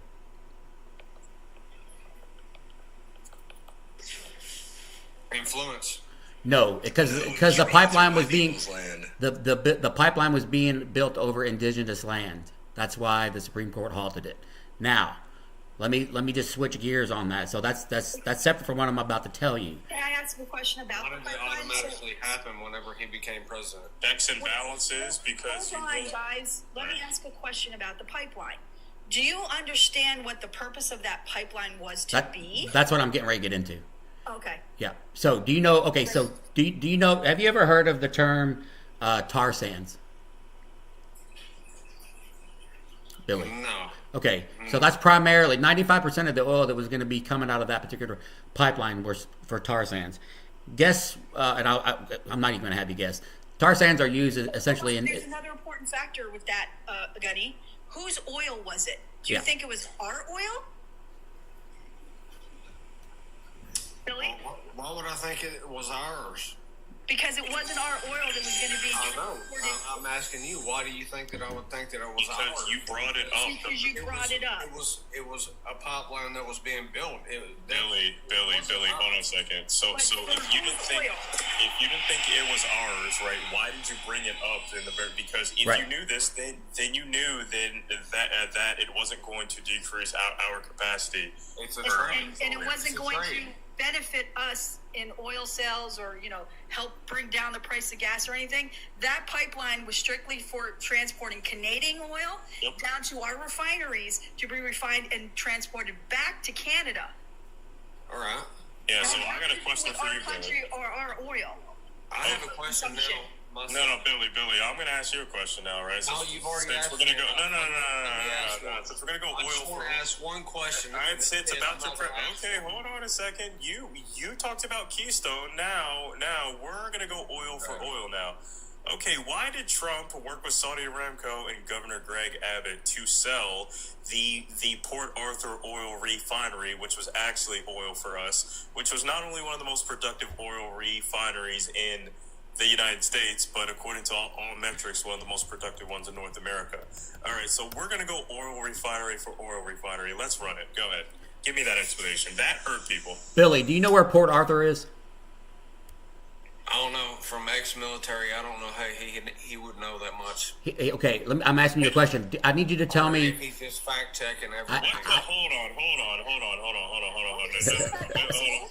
Let me step in real quick. Go ahead. We got 4 veterans, or 5 veterans, I'm sorry. Billy, I can guarantee you I can run you out the fucking frame on any topic on here. Number 1, number 2, that just shows you to all 271 people, right?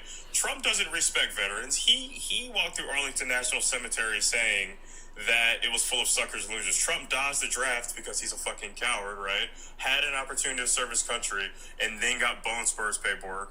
Number 1, number 2, I am an Ivy League grad from Cornell. Thank you for the beautiful GI Bill, and thank you for all the work that Biden and Obama did for us, right? Unlike Trump that wants to do $119 billion tax cuts, right?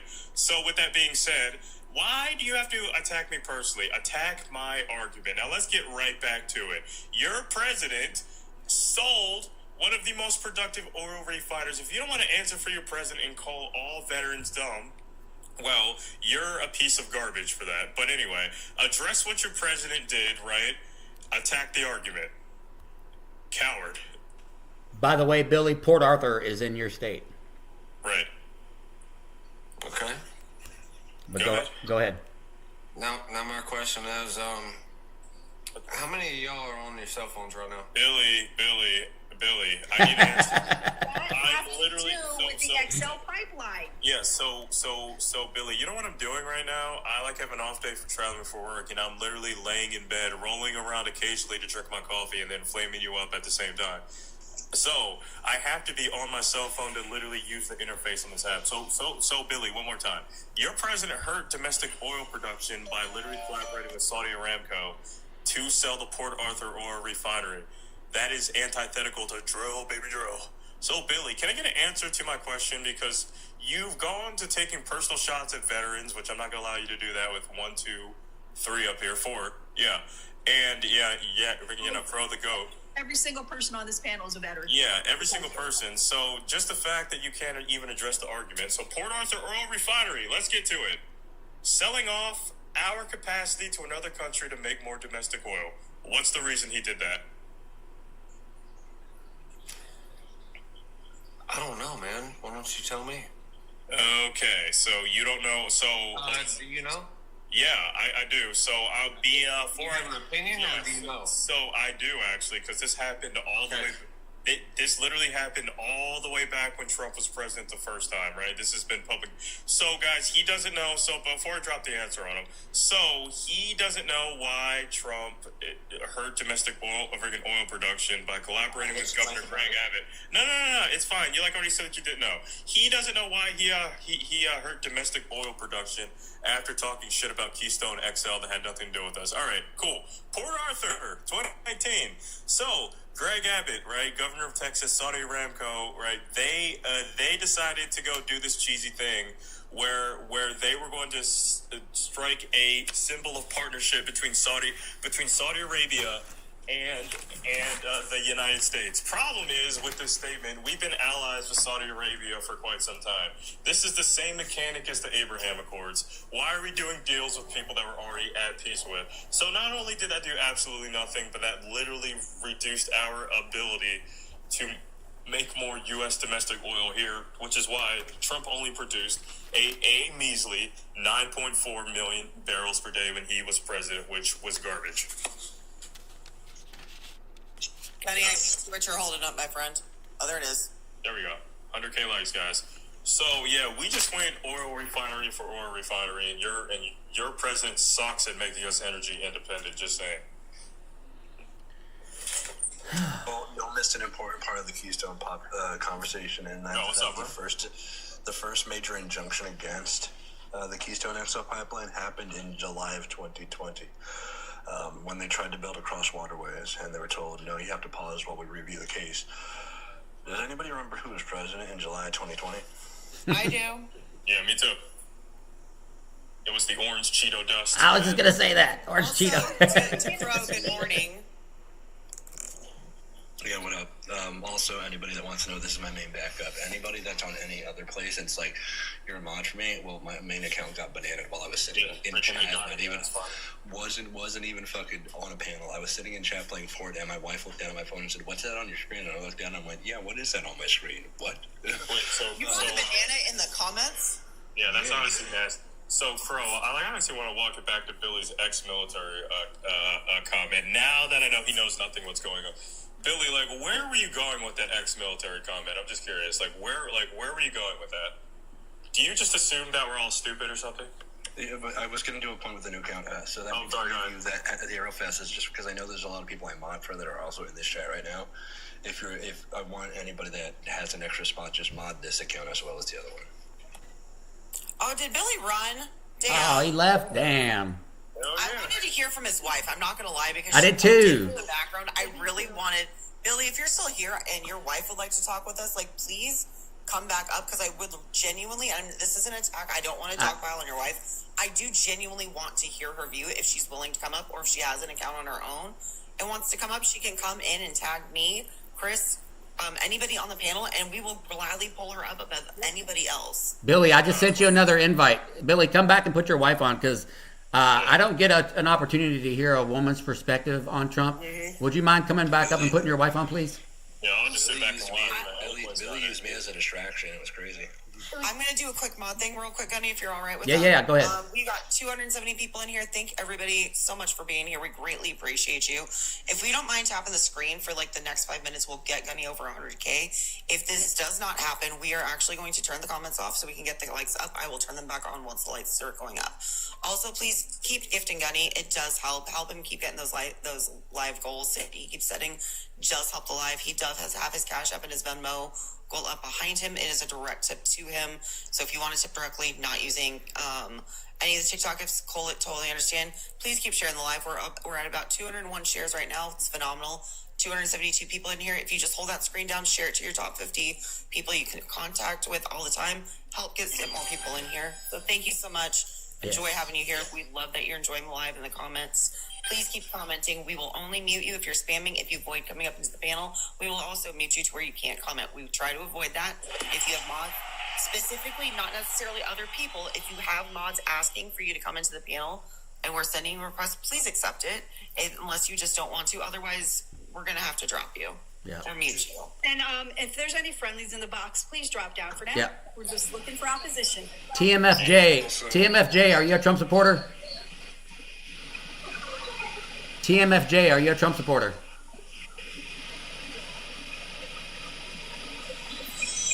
Team FJ, do you realize when you pulled you up into the panel, my friend?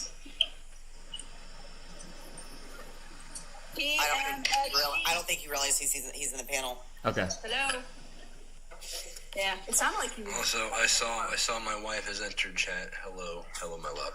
Hello, my love. Hi, wifey, my bestie. No, I'm stealing your wife from you, Crab. I already decided. Oh snap! She just said I'm gonna steal her, and I'm gonna corrupt her. You and Kristen both say you're gonna steal my wife. Like you. Listen, Kristen and I already have a plan to have a whole wifey sort of commune with just the wifeys. Yes. Babe, that's very Christine is about to fight Kristen. Christine, that is a thick Alyssa's partner. Kristen just gives me shit. Yeah, no, Kristen will sit here and say shit about Chef too, like and it will be, she doesn't mean it anything by it. It's just how we all communicate with each other. Chris, I promise. Also, Kristen is actually obsessed with you. She's not obsessed with me. She's obsessed with you. She adores you. So Kristen is definitely a girl's girl. She is 100%. She comes into lives I'm in. We go into each other's lives, so it's like a really good community of girls. You want to shoot me a DM? Why don't we need to make a girls chat, Kristen, in Discord. We need to just do that. Maybe I have an idea for the Discord. I'm going to message you, girl, real quick. Thunder Edge. You can, like, start your own live topics too. Make like a topic, be like Trump wives or bad wives or something like that. Huh? Thunder. Listen, Chris. Oh, I've got ideas now. Thunder Edge, turn on your invites and Thunder Edge, on your invites and come up, please. Trump supporters, where you at? I'm sorry, my bad.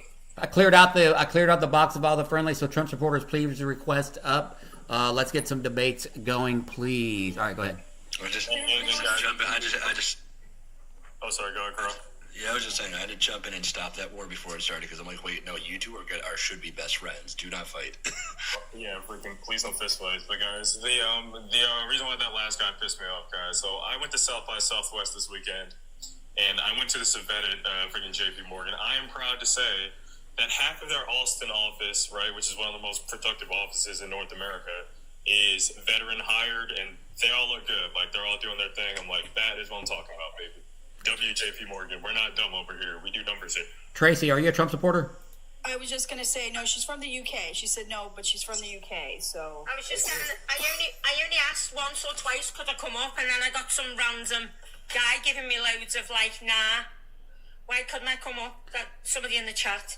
I just wanted to say, I ended up getting badly into a live with Trump supporters, and it was an opinion that I had, and then they ended up like literally slandering me because I didn't agree with what they were saying. So it's nice to listen to your live and listen to the debate going. It's just, it baffles me why half the people in America are supporting this absolute lunatic of a man. Yeah, I agree 100%. Tracy, may I ask you a question, please, my friend? Yeah. Because I think people often don't get to hear the opinions of others who are elsewhere in the world because people in the U.S. get sort of like a microscopic view. Can you please explain to us, from your view, how the media talks about our current president, what they were saying before he got elected? Because I've been hearing things like what the BBC has been saying. Yeah, so like in the UK, what has been sort of the feeling during the election and now post-election, now that we know who the American president is? Yeah, I think for a long time, I would say the majority of even the UK was very, very reluctant to believe that he would ever get in a second time. Seriously. And the day, I remember the morning getting up and knowing that he was, and the talk that was going around the UK was unbelievable about, like, what's this going to mean for America? What, you know, how's this going to play out? I've got a lot of friends in America. I've got friends in Florida, friends in Canada, Argentina. I've got friends all over the world. Nothing even to do with politics. It's just something that I'm into, that I've made the most amazing friends. But even now, the media, even what happens in the Oval Office the other week, that's the talk of the media in the UK. Now, that happened on a Thursday, Friday, was it? Yes, ma'am. That was embarrassing. I can say this as somebody who lives in the UK or in the US. I was fucking embarrassed. I was embarrassed to have to be connected with this country. I was embarrassed to actually have to be connected with this presidency. Exactly. I was embarrassed for my military service. I was fucking offended. I was offended listening to it. So I can't imagine. And I support Ukraine staying sovereign and support Ukraine staying. I've never seen a president act like that. People in the UK, huge amounts, who do a lot for our economy. You know, we've got people who drive buses, work on building sites. We've got a lot of Ukrainian people, and a lot of people support, well, most of the UK, I would say, 99%, I would say, would support it. The other thing as well is, on the Sunday that happened in the Oval Office, virtually the whole of London went into a protest to say that they were never going to back the US for that reason. They were staying true to the Ukraine, do you know what I mean? And But even if you compare the meeting that Zelensky had in the UK regarding needing support, compare that to the meeting, the Oval Office. It is night and day. Because I'm sorry, the way that the U.S. president and the U.S. vice president should have opened their arms and welcomed somebody was exactly like it was done in the UK. It started, from the very, very beginning that started. So as soon as that guy come out of the car, the first thing that, I don't even call him by his real name, he's the turd, and that's all he will ever be to me. An absolute bastard. Seriously, he is. The first thing he said is, I see you dressed for the occasion. What difference? If you went in with shorts and a pair of flip-flops, what difference did it make? He was going there for a meeting, not to be dressed to impress. This guy is giving his own money into families in Ukraine, and he's giving them food, he's giving them clothing, he's giving them shelter. If they've lost a member of their family or extended family through war. Now, one of the arguments that was playing out in the UK was two UK journalists, and one said to the other that he believed that what Donald Trump was saying was true. So she turned it back on him and said, okay then, Putin comes to you and he says, I want to take a part of the UK. Which part of the UK are you going to give him? Where are you going to give him? Are you going to say, oh, we'll give him Devon because that's our most popular area? Should we give him that? So why should somebody else be giving some of these country away? For me, Zelensky holds the cards because now he ain't going to give you minerals, is he? He ain't going to give you it. But I will also say this. I did not care that President Zelensky was in military clothing because you know what? His reason for not dressing above his own soldiers, I will respect that position. Exactly. Until things are done, you know what? I can't not respect that position. Winston Churchill never went into the Oval Office in a suit. He was our president. He was in charge of our country. And you know what? To all you veterans, I support everything you do, and I thank God that you're there to support and to keep all our countries safe. I've got family who are in the military. I've got uncles in the RAF. I've got uncles in the Navy. You know, we're all supposed to be supporting each other.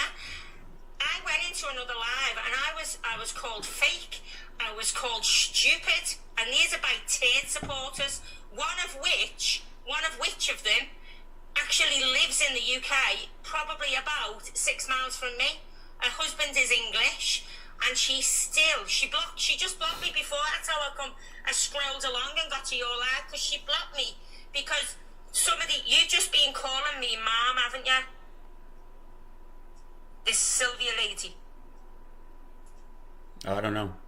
Can I ask a question? Because I'm obsessed with dynamics. Wait, my name was said, what? No, do you know when we were chatting before, you kept calling me mom, didn't you? Me? No, I don't think I've ever spoken to you. Ma'am or something. You didn't call me by my name, what I meant. Me? I haven't even spoken to you. No. I've been talking to Miss Tracy. I'm sorry, I'm the one who's been calling you. No. Sorry, what I'm saying is, it's a term of endearment how you speak to each other, kind of thing. In the UK, it's like if I'm speaking to someone who's a friend or someone that I'm acquainted with, I will either call them things like love or hun or something. Now, I know in parts of America, I have friends who talk to me and call me mom or something. It never bothers me. But a lady was talking in another live, and she said she was directing the host and calling her mom, like I'd say sir or whatever. And she was slaughtered for it. It's like, I don't get this term of endearment thing. Do you know what I mean? If you, the whole of it baffles me. It really does baffle me. I don't have no objection about when anyone calls me, as long as it's not offensive, if you know what I mean. Tracy, I just had a question. Like I said, so I'm obsessed with dialects. Liverpool? Oh, how did you guess? Was that fake? It's because I have one of my favorite British shows is Red Dwarf, and one of the main characters he has a Liverpool. Yeah, he has a Liverpool accent. So I'm like, that's the same accent he has. Yeah. Well, Miss Tracy, I would like to say thank you so much for coming up. Also, thank you so much for just being here and supporting us, just even if you're just sitting here listening and tapping. Like, we greatly appreciate it. And we'd love to have you up during our friendly hour on Friday, if you don't mind coming back during that live, because that's when Gunny likes to bring up all of our friends, people who are following. I've got a daughter who's got autism, so sometimes it's quite. She's in school now, so that's how come I'm able to get on the live. Yeah, and the Friday one, it's about this time, correct, Gunny? Or is it in like another hour? Is when Usually around noontime on Fridays. So if it works for you, what's your I know where some places in the States got a time change, didn't they? So what's your Central time? There? Central time zone. Oh, but now you've baffled me. Is that 5 hours behind me? Oh shit, I don't even know. It's almost 10 a.m. where we're at, Tracy. So I don't know if that helps. So it's almost 10 a.m. here. Yeah. So it's 5 hours behind you. And I'm almost 3 p.m. I just want to say one thing to you, Tracy. So English breakfast tea is some of the best tea that I've ever had. I apologize on behalf of the Boston Tea Party. That really didn't need to happen. I'll send you some quite Yorkshire tea. Oh, I honestly, Tracy, I would gladly give you money if you would send me tea from England. 100% would. See, my big hookup that I need from England is Jaffa Cakes. I need every Jaffa Cake forever. Now you've just actually thinking. So my friends I've got friends in Florida, and we have a little Twitch, a Discord, and blah blah blah.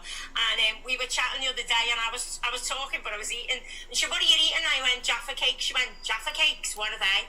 So I'm trying to explain. So in the end, I just said, look, I'm sending you them over. So we've now got new Jaffa Cakes, actually, that are Coca-Cola flavoured jelly inside. Oh, interesting. Well, we're going to drop you down for right now, Miss Tracy. Thank you so much. I really hope everything goes well. Thank you. Thanks again for all your support. Thank you so much. Take care. Have a great day or great morning, everyone. Bye now. Yep. You too. KK, welcome to the panel. Can you give us your age, state, and who you... Oh, bye. Well, I think she might be. I think that might be a friendly. I wasn't sure. It might have been. Yeah. Trump supporters, where are you at? We got 203 people in here. Vance opens 2832. How is that? Yeah, how is that a ticket? Assuming he's talking about Candace Owens. Oh my. How would that work? That would be funny. We can bring him up. But yeah, let's see. Yeah, that honestly was crazy. Let's bring him up. Oh, he doesn't have Queasy. Queasy TikTok. Turn on your invites. Let's talk about a Vance Owens ticket in 28 and 32. Come on up. Turn your invites on. Come on. I got Thunder Edge. He's definitely opposition. He didn't have his invites on. Well, this is an interesting headline before we get into this. U.S. future prices plummet as Trump says he won't rule out a recession. Yeah, well, that's I heard that last night. Thunder Edge, you're a Trump supporter? Yes, sir. What state did you vote out of? Nebraska. What was your number one reasoning for voting for Donald Trump? And were you always a Trump supporter, or just this go around, or what does that look like? Well, I've always been, I'm not going to say so much Trump supporter, more of the party supporter, to be honest with you. I will admit that Trump says a lot of stupid stuff. I'm not going to sit there and try to sugarcoat it to anybody. He says things that doesn't need to be said. With my job, my career, we're in a better position when a Republican is in office. I got 3 little kids I, have to feed, and we kind of get in a little bit of a struggle when the Democratic Party takes office in the line of work that I do. So I support the party. I'm not the biggest Trump guy. What industry are you in before Chris? I work for the railroad industry. Okay, go ahead, Chris. All right, so what policies did Trump put in place his first presidency that actually impacted your job directly? That impacted my job, it was a lot along the lines of pretty much being dependent on America itself, keeping as much business in America as one could. That helped us out a lot. Awesome. So I'm going to go ahead and counter that because Trump's policies did the exact opposite, actually. So, number one, and actually, you're a beneficiary of the bipartisan border. I'm sorry, not the bipartisan infrastructure bill that Trump couldn't pass, but Kamala was the tiebreaker on because railroad provisions was actually mentioned right in there. So, before we get into that, because I'm a union man. Didn't Biden directly negotiate substantial benefits for railroad workers? Wasn't that a big fucking thing? Because I knew it was something that I got heat from. I got heat from it because I got a little salty about fucking presidents getting involved in union business, but like everybody talked me back from that ledge. Actually, the biggest support, and I can kind of agree with you, but I have to disagree with you. The biggest support of railroad and unionized railroad is actually Bernie Sanders, to be honest with you. You'll never hear me disagree with you on that point. Like, that'll start a whole fight between, like, me and Sylvia, but no, you won't hear my argument against that. But I'm talking about in terms of presidents. In terms of presidents, Biden was the one that, made leaps and bounds in contract negotiations for railroad workers. So when it came to Trump the first time, we don't have any evidence, right, for the industry based on the parameters that you set out. So his tariffs plus TCJA lost 2.7% of all factories that were already there to other countries. Number one. Number two, the raw materials to build these railroads, I believe, like, correct me if I'm wrong, could be compromised in mostly steel, right, and like wood, right? You're right. For the most part? Okay, cool. There's different areas of the railroad industry. I'm not going to disagree with what you're saying, but the area that I'm out of is based around coal. Yeah, no. Oh, that's perfect. That's perfect. Hold that thought, because we're going to get there too. So Trump increased the price of the commodities through his tariff war, Section 232 and 201, right? And that did actually put a lot of strain on people.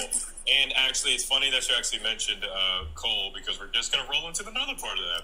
Due to his, mostly inactivity of, like, energy policies, we ended up seeing, a few tens of thousands coal jobs kind of just go away and things like that, because he had no parameters, like any sort of actual energy policy, right? So across the board, like, I'm trying to see what specific policy did Trump actually do, because what were you a beneficiary of was, if we're going to go first to Trump, I mean, he was riding the curtails of Barack Obama's amazing economy, and then moving forward just a little bit, right? That investment into the United States infrastructure, to the bipartisan infrastructure bill. Trump said he was going to pass the $350 billion one when he was in office. He never did. Kamala Harris was the tiebreaker on the one that Biden passed. So I'm trying to see what exactly did he do, because I'm seeing like a correlation causation fallacy here. Well, here's the thing. I didn't memorize the bills that he put into place. All I can do is go off of what I see firsthand with the industry I work in. That's not good. During Obama, we had massive furloughs, massive layoffs. During Trump, massive hiring, busy. Okay, but Thunder, hold on, stop right there, because here's the thing, the only two, I know you're smarter than this, right? The only two ways you guys tend to get this thing that President Trump can just sit in the office, do absolutely nothing, and things change, right? So the two ways that a president impacts our lives is through bills and executive orders, right? Under your paradigm, right, I get married under Biden. Biden's the reason why I got my wife. Pretty fallacious. So, like, you have to be able to tell us what legislature did he put in place in order to further the railroad industry. I can tell you about three that he did that put people back, especially the legislature that led to all those coal jobs getting laid off. I can actually tell you that one. But yeah, so just, I live in the same world that you do as well, but I can't look outside all around me and be like, okay, I'm just going to make a blind guess because things are happening right now. It's because of the person that's in the place. So let's talk about actual laws that impact citizens, right? Let's be some Americans here. What did Trump do to further your industry? The self-sufficiency of America is what he did. Cool. I'm going to go ahead and counter that point. So, according to his tariffs, right, according to the Federal Reserve St. Louis, U.S. Department of Economic Forum, and actually Jerome Powell that Trump actually appointed wrote this pretty disgusting report on. We lost 2.7% of all factories to other countries, so that's not self-sufficient. We were less energy independent under Trump, actually, quantified as 9.4 million barrels per day versus Biden's 13.4 million barrels per day. Biden issued 50% more permits compared to, negative 50 on Trump. 22% less natural gas output. A lot more coal job layoffs, Trump, Biden. And I mean, I can throw a bomb in there too, but then it'd be a beatdown. So with that being said, no, we were not very independent. In fact, Trump actually increased the bilateral trade deficit between China, right? The most of any four-year president. China was making more money off of us than we were off of them, and it hurt a lot of Americans that lost their jobs. So no, I can't really say the evidence talks about the self-sufficiency under Trump. He talked a big game. He didn't deliver it all. I just need a quick question answered. Are you a Teamster or RWU? What's that? Are you a Teamster or RWU? Because I know those are the two big ones for railroads. BN. You're a BN for, I'm talking for unions. Oh, Teamster, sorry. Yeah, cool. That's all I wanted to know. You guys can continue. I was just curious. But I do want to just add this one thing, because you are overly concerned with the railroads.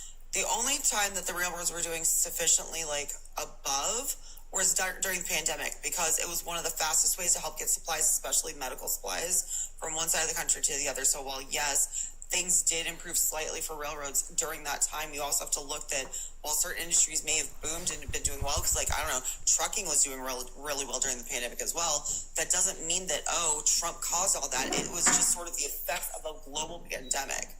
But also, I find it such a double standard that you'll sit and praise Trump for certain things, but then you won't actually sit there and, actually be honest about other things, like the deregulations for the air flights for the FAA. You want to sit here and say how he's doing so many great things, but since he's done that, how many more accidents have there been with flights? But the thing about it is the first thing I said was I am not a hardcore Trump supporter. I am a party supporter. So that is completely out of the question. I never said that. All right, so we're gonna have this conversation. You're talking to a Republican right now. So, can you name me 5 Republican policies passed ever? Because I'm going to need to gauge, because we're about to go through who's actually been beneficial for railroads history. Before we get into the meat of that, so the reason I asked about the Teamsters thing, so I'm in SCIU myself. I actually sit on our COPE board. You probably have a COPE right there as a Teamster, where the Committee on Political Education, our entire job is to represent union interest politically. Yep. And as part of that, we do the endorsement meeting. So a candidate wants, to get the union's endorsement, they have to meet with us. It's a whole multiple week process. The last election between state, local, and federal elections, I had to set 200 meetings. Just for endorsements. Just want to give you a little sentiment that I've run into for the years that I've been doing this. I regularly get rank and file that'll walk up to me and ask me why we don't endorse Republicans generally as unions. And I always tell them the same thing. Show me a Republican that actually backs the unions, that actually passes legislation that supports unions' interests, and maybe we can consider them for endorsement. In the 6 years that I've been the COPE rep, I've never had a rank and file person give me one. And that's something to think about, as a union man, because when we look at legislation passed by party, Republican legislators, maybe not you as an individual, but the people that are elected regularly pass policies that's aggressively anti-union to worker, and that's my concern. And I totally agree with you. I ain't going to sit here and bash on the Democratic Party for what they do for unions. I agree with you. Like I said here a little bit ago, Bernie Sanders, when he comes out and he fights for railroads, yet again, he's a Democrat, but when he fights for the railroads, he has not only the strongest points, but he's looking out for the best interest of the workers in the transportation industry. Not just railroads, but that was, what was it, back in 2021 or 22, I believe, when he came out and spoke up for the railroads. Everyone stood behind him. Even the hardcore Trumpers, Republicans that I work with were like, this Bernie Sanders, he's, I was like, yeah. Sure, and I'm getting to a point here because, in 2023 is when the notorious X Space happened. I know because I was sitting on that X Space when it happened, and that was the big one between where Elon and Trump sat down on X Spaces and crashed X for a minute, and then they came back and they actually had their talk. In that talk, both of them made the argument to get rid of unions, that we're unnecessary, that they shouldn't have to deal with union employees. And that's where I get a little confused is knowing and being as pro-union as you are, how one would support somebody that's so aggressively anti-union. Yeah, I can't argue with your point. You got a very, very valid point. The point that I was trying to get at is I've been in this industry for quite a while, and I've seen Republicans in office. We're striving, we're doing great. Democrats get in office. I see some of the younger guys that just got hired on to make this career literally get walked off property. Their pickups on tow trucks 6 weeks later because they can't make the payments. Thunder, here's the thing. You can say that all day. We've heard you the first 5 days. Cool. So what policies did these historical Republicans and Democrats do? Because we all know that there's a leaning and a lagging effect, right? Some of their policies are going to bleed into their other presidencies until something gets put in place to reverse it, right? So you can keep saying that all day. I heard you the 5th time, right? I said it twice, but yeah. Yeah. So either way, you keep saying it without providing any evidence is not going to magically just make the case. What were the historic policies that you disagreed with from the Republicans and the Democrats? Then maybe we can get somewhere with this conversation. Honestly, I don't have the policies memorized. I really don't, man. I don't. Well, I don't either. It's called, we have the internet and stuff, but you should probably be a little bit more informed on, the industry impact from the people that you are making the claim that are destroying it. When you can't even name me one thing that Trump actually did his first term to further it. In fact, quite the opposite. I named 3 policies that he did that definitely hurt your industry. So I don't know what's going on here. Well, what I said before and what I said in the comments when Mr. Gunny here, he asked me to come on, but I had to take kids to school, was for our support that we have for the president that we vote for. Not all of us are under a malicious, nasty agenda because why we vote for Trump. Nobody said that, right? No, I didn't say you said that. I just said it has been said, and you can't deny that it does be said by people. Thunder, slow down real quick, right? So you're trying to do a non sequitur. I'm over here trying to see what this dude is going to do for your industry or what he's done, and that's it. Nowhere have I talked about people being Trump disciples or anything like that. Honestly, his track record speaks for himself. It's a pretty shitty one, so I don't have to go after people. That's idiotic. We attack the policies in place because that's the only thing that can change. So cool. So you don't have to have that non-sequitur. I was just trying to talk to you, union man to union man, because this is, as a co-rep, my job is to be that dude for the union. Okay, so 100% agree with you, man. I really do. I in everything that you said, I agree with because it's the truth. It is the truth. I agree. For unions, doesn't matter if it's railroad, if it's meat packing plants, it doesn't matter. The Democratic Party is better for a unionized business for the unions. I will agree with that. Okay, so what evidence do you have about the Republicans being good for railroads, just outside of I feel this way, that's what we're with. And notice how we're not coming out with, so you said about the party, we're talking about the party, you're the one that's bringing the non sequitur about Trump supporters. I don't care about that. What are the policies for Republicans? Because Trump, he must have been an outlier because we saw 0 his first term, so. It's what I seen with my eyes, man. I didn't go off of a policy thing. Okay, cool. So no evidence. All right, got it. Next. I mean, that was it. I just wanted to come on here and say that, the reason why I voted for Trump, and I do it based off of personal experience. I don't play on the internet that often. I got a day off today. Either, but I got you though. I got you. So was that the only reason or the primary reason that you voted for Donald Trump? It was primary reason. I have other reasons that are a lot less important, but that was the primary reason. Yes, sir. What? So when you say less important, just give me an idea of one of the two. Well, the immigration thing was kind of, in my personal opinion, was getting a little out of hand. Granted, I'm not saying that I'm not going to sit here and say that it was all the Democrats' fault.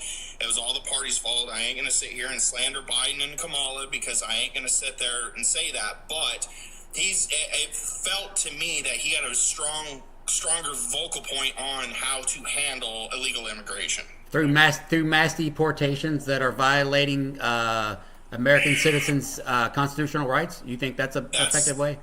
Yeah. That's not even remotely where I was going with that. But I mean, that's what's happening. Wait. So can I backtrack real quick and ask him one more thing about the railroad? So because I thought I didn't even ask this. Okay, so what's Trump proposing that's going to help your industry like right now? Because I haven't seen anything.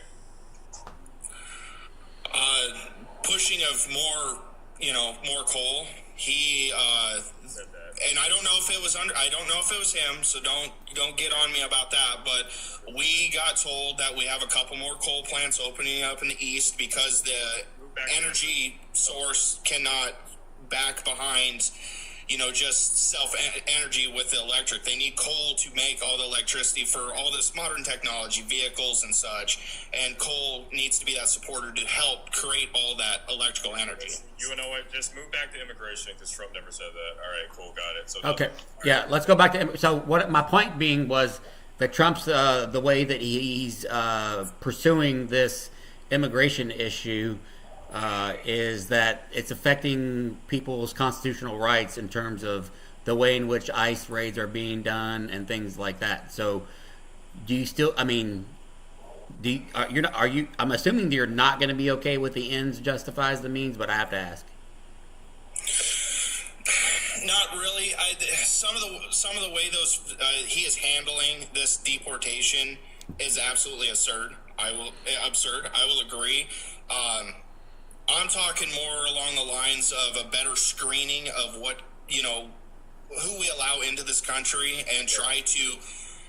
My grandmother came into this country from Mexico legally. I got a lot of family down there who is they've been coming over legally, and it just upsets me that you have some of the great people of this nation, because we're all other than the Native Americans, we're all immigrants, that are getting such a bad rap for the people who are coming into this country illegally, for the people who, let's say, on work visas. I got a couple buddies here in my town who are on work visas from Mexico who are just coming over here to make a better life for their family. I just think it needs to have a tighter squeeze on what comes over. Hang on. Do you know what the current asylum policy is? Like what it takes when you come across the United States? Do you know into the United States? Do you know what the current asylum policy reads? Will be my question. What it reads word for word, no. I know it's a pain. I do know it's difficult. I have my neighbor here who's been trying to become a U.S. citizen for the past 2 years, who's here on a work visa working in the sugarcane fields. Okay. So basically, do you yes or no? Do you have to come through a port of entry? Do you have to come through on a port of entry? Yeah. It's just an easy yes or no. Do you have to come through a port of entry? Is it required to claim asylum? Yes. It's not. So it's not? No, it's not. It's 8. So you can look it up later. But if you pull up 8 USC 1158, it'll give you in like a few sentences what the details are in terms of what it takes. So essentially, the process is you come into the United States once you got feet on American soil. You intervene with a Border Patrol agent or asylum officer, whatever it is. That you go through a credible fear hearing. So there are certain criteria that you do have to meet to qualify qualify to claim asylum. What is the number? Let me see if you know the percentage of people that get turned around at the border when it comes to claiming asylum. What would you say that it is? Out of 100%, how many people do you think get in, and how many people do you think get turned away? I think it's an 82% turnaway rating, if I remember correctly. Yeah, you're good. Yeah, so you're right. I'm just trying to get a feel for like what you know. So anyway, so the majority of people, they get turned away. And Chris, if you want to pick this up and maybe talk about the Langford bill, things like that, we can start there. Well, yeah, I just want to point out Trump's not even doing a good job according to what he said he was going to do. So he only deported 37,660 people his first month. Biden, 57,000 his first month. I think Obama somewhere around 50,000. So he's not even doing a good job, number one. Number two, he's pretty he's doing catch and release operations right now. Okay, so according to him, that solves nothing. Number two, what the problem you're literally referencing would be fixed with more judges and more employees to that side to literally shrink the 7 to 10 year de novo court case policy. And one thing I also want to address too, there's this Instagram post from the White House that's been debunked even by the DHS saying that there's been a 95% decrease in crossings. What they failed to tell the public is that they only used two populations in that report: gotaways and people that went through port of entry. Whoopity-doo, you missed about 73. There's another additional listing group because previously under the CBP1 app, any scheduled asylum appointment was considered an encounter. When Trump canceled the CBP1 app, which was an app we used to have people remain in Mexico but apply for asylum, all of those numbers vanished. So not the same time. I mean, not the first time Trump straight up lied to people, but it's okay because we're informed citizens here. So what would literally solve that? I do need to finish my statement by pointing out that the CBP1 app was an app that he actually authorized the creation of. So he does this thing a lot where he creates the poison and the cure. So he created the CBP1 app and then canceled the CBP1 app just so he could look better because it removed those asylum appointments from encounters. Same thing with the TikTok ban. So what we need to shrink this, what we need to shrink this process from 7 to 10 to 1 year is more immigration judges and employees. The Democrats actually had a bill, and it was the Langford bill. But Trump calls into the Republican Party and tells them to not vote on it because he wants to run on it, and he even said in his Phoenix rally 2 weeks after it got shot down, if anything bad happens because this Langford bill doesn't get passed, blame it on me because I'm going to fix it when I get into office. I've heard zero about this Langford bill getting put on the table at all. So Trump doesn't even want a long-term. So he's failing with his mass deportations. In the words of Chris, one more thing.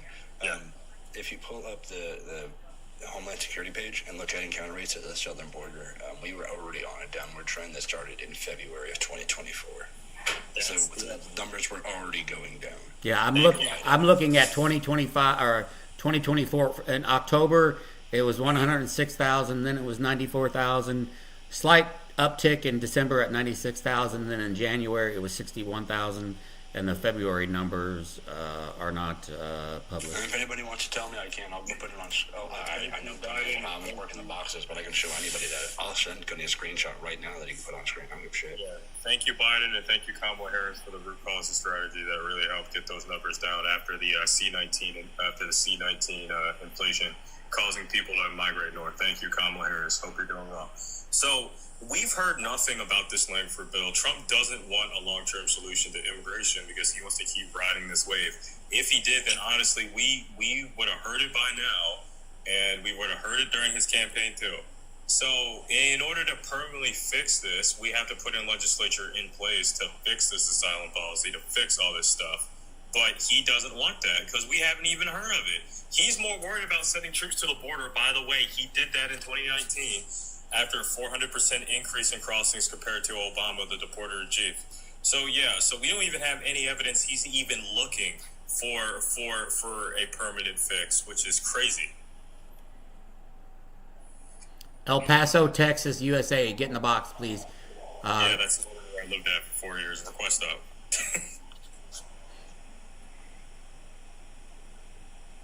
Yeah, so we've heard nothing of the Langford bill. He's just going to keep wasting tax money with his ICE agents going after the wrong people and sending the military to the border knowing they can't stay there forever because obviously his also bad foreign policy is going to start coming into play, right? If stuff keeps going hot in Gaza, but that's a different story.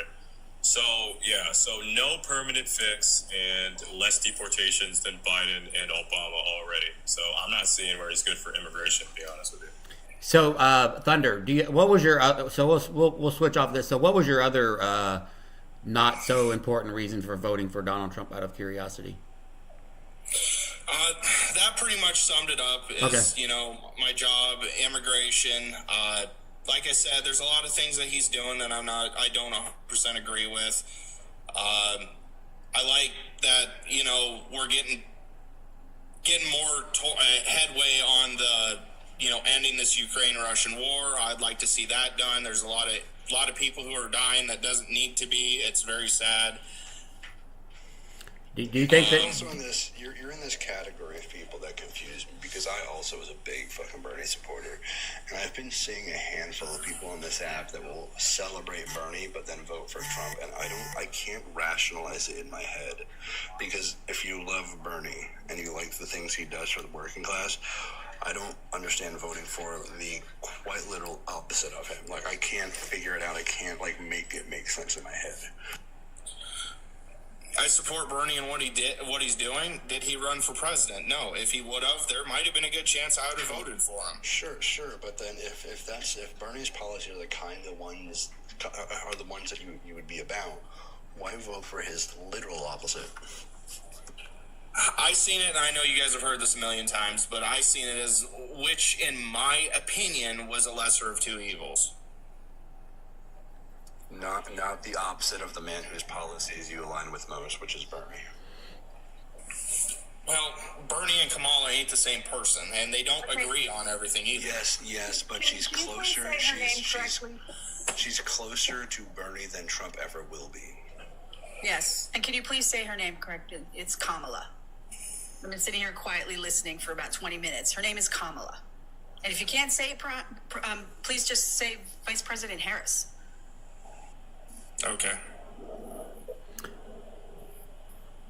There's a guy that works on the border in the chat that I'm trying to get up here. He wants to debunk what we're saying, but he has yet to come up. All right, well, I'm not disagreeing with you that Kamala is not anywhere close to Bernie. However, she is radically closer to Bernie than Trump quite literally ever will be. Like, every policy that Trump has is antithetical to the policies Bernie would put out. So, like, you can't make that make sense in my head. Well, you're right. Bernie and Trump, Bernie's a Democrat, Trump is a Republican. They're going to be polar opposites. That's why this live is up, is the polar opposites between the two parties. Yes, you're right. Hey, we need to keep tapping the screen, sharing the live, folks. We need to get back over 200 people. We're at 125K right now. Let's see if we can bump that up to, say, 150. I can't see where the shares are at right now, but let's throw another 1,500 shares out of there. Keep hitting these little interim gift goes up here, the one-coin ones. Also, you can join my team up here. Cash App and Venmo is Gunny Speaks Out right here. I got a $50 gift go. If you can contribute to that, continue on. You're at 321 shares, Gunny. All right. I am also asked by chat to remind you that Bernie's an independent. The only time he was a Democrat was because he needed to run for president. He was running for president at one point, but he's always been an independent. Oh yeah, you are right. He's never called himself a Democrat. If anything, he's identified as a Democrat socialist. You're right. I was wrong on that. My apologies. What did you? So I'll pick another topic since just to ask where you stand on it. What did you think about the? Do you know who E. Jean Carroll is? Not exactly, no, sir. Okay, that's interesting. He was. You don't know any of the allegations of SA against him, or just? I don't know. I don't know the exact allegations that she put out. Yes, I understand the allegations that have been made against him, but I did not really follow on her on the ones that she actually put out. No, I did not want to come up. I did not want to state false facts. Yeah. What about January 6th? Where do you stand on January 6th? What happened on January 6th? Remind me. January 6, 2021, when, a violent mob stormed the Capitol to try to stop, interfere with our election process of certifying the election. Sorry, I was thinking 2025. My apologies. No worries. What do I think on that? I think it was absurd. Okay. I think it's horrible. It really is. That is the lowest point of an American actions that can be made is attack the capital of where we, that we call home, that we call, the biggest vocal point in the United States of America. It's horrible. Do you hold Trump? Do you think Trump has any culpability in how that went down, or why that went down? Okay, but you voted for him. And you voted for him? Can I ask how many times did you vote for him? Twice. So 2024 clearly in 2020? I voted, yes, 2024 and 2020. Yes, that's when I voted for him. So can I ask why you didn't in 2016? Kind of personal issues of why I was not able to vote in 2016. I don't really want to get into No, that. that's all good. That's okay. If you could have voted in 2016, would you have voted for Donald Trump? Honestly, with those issues, I didn't even know what was going on in that year, so I don't know. Okay.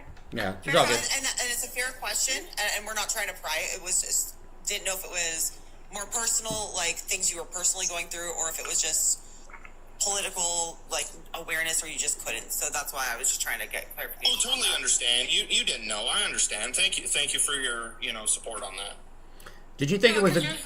Usually what we hear between 2024 and 2020 or 2016 is it's the choice was the lesser of two evils. So in 2016 people chose Trump, and now in 2024 they also chose Trump, and the common denominator there is both times it was against a woman. I'm sorry. How old is Thunder? I missed that earlier, and I think I may have forgotten when you said it. People are asking how old you are in the chat, Thunder. Oh, I'm 37. Okay. Good morning, Wampy. For my on the against being against a female, sex does not matter on who can run this country. I will flat say that there could be.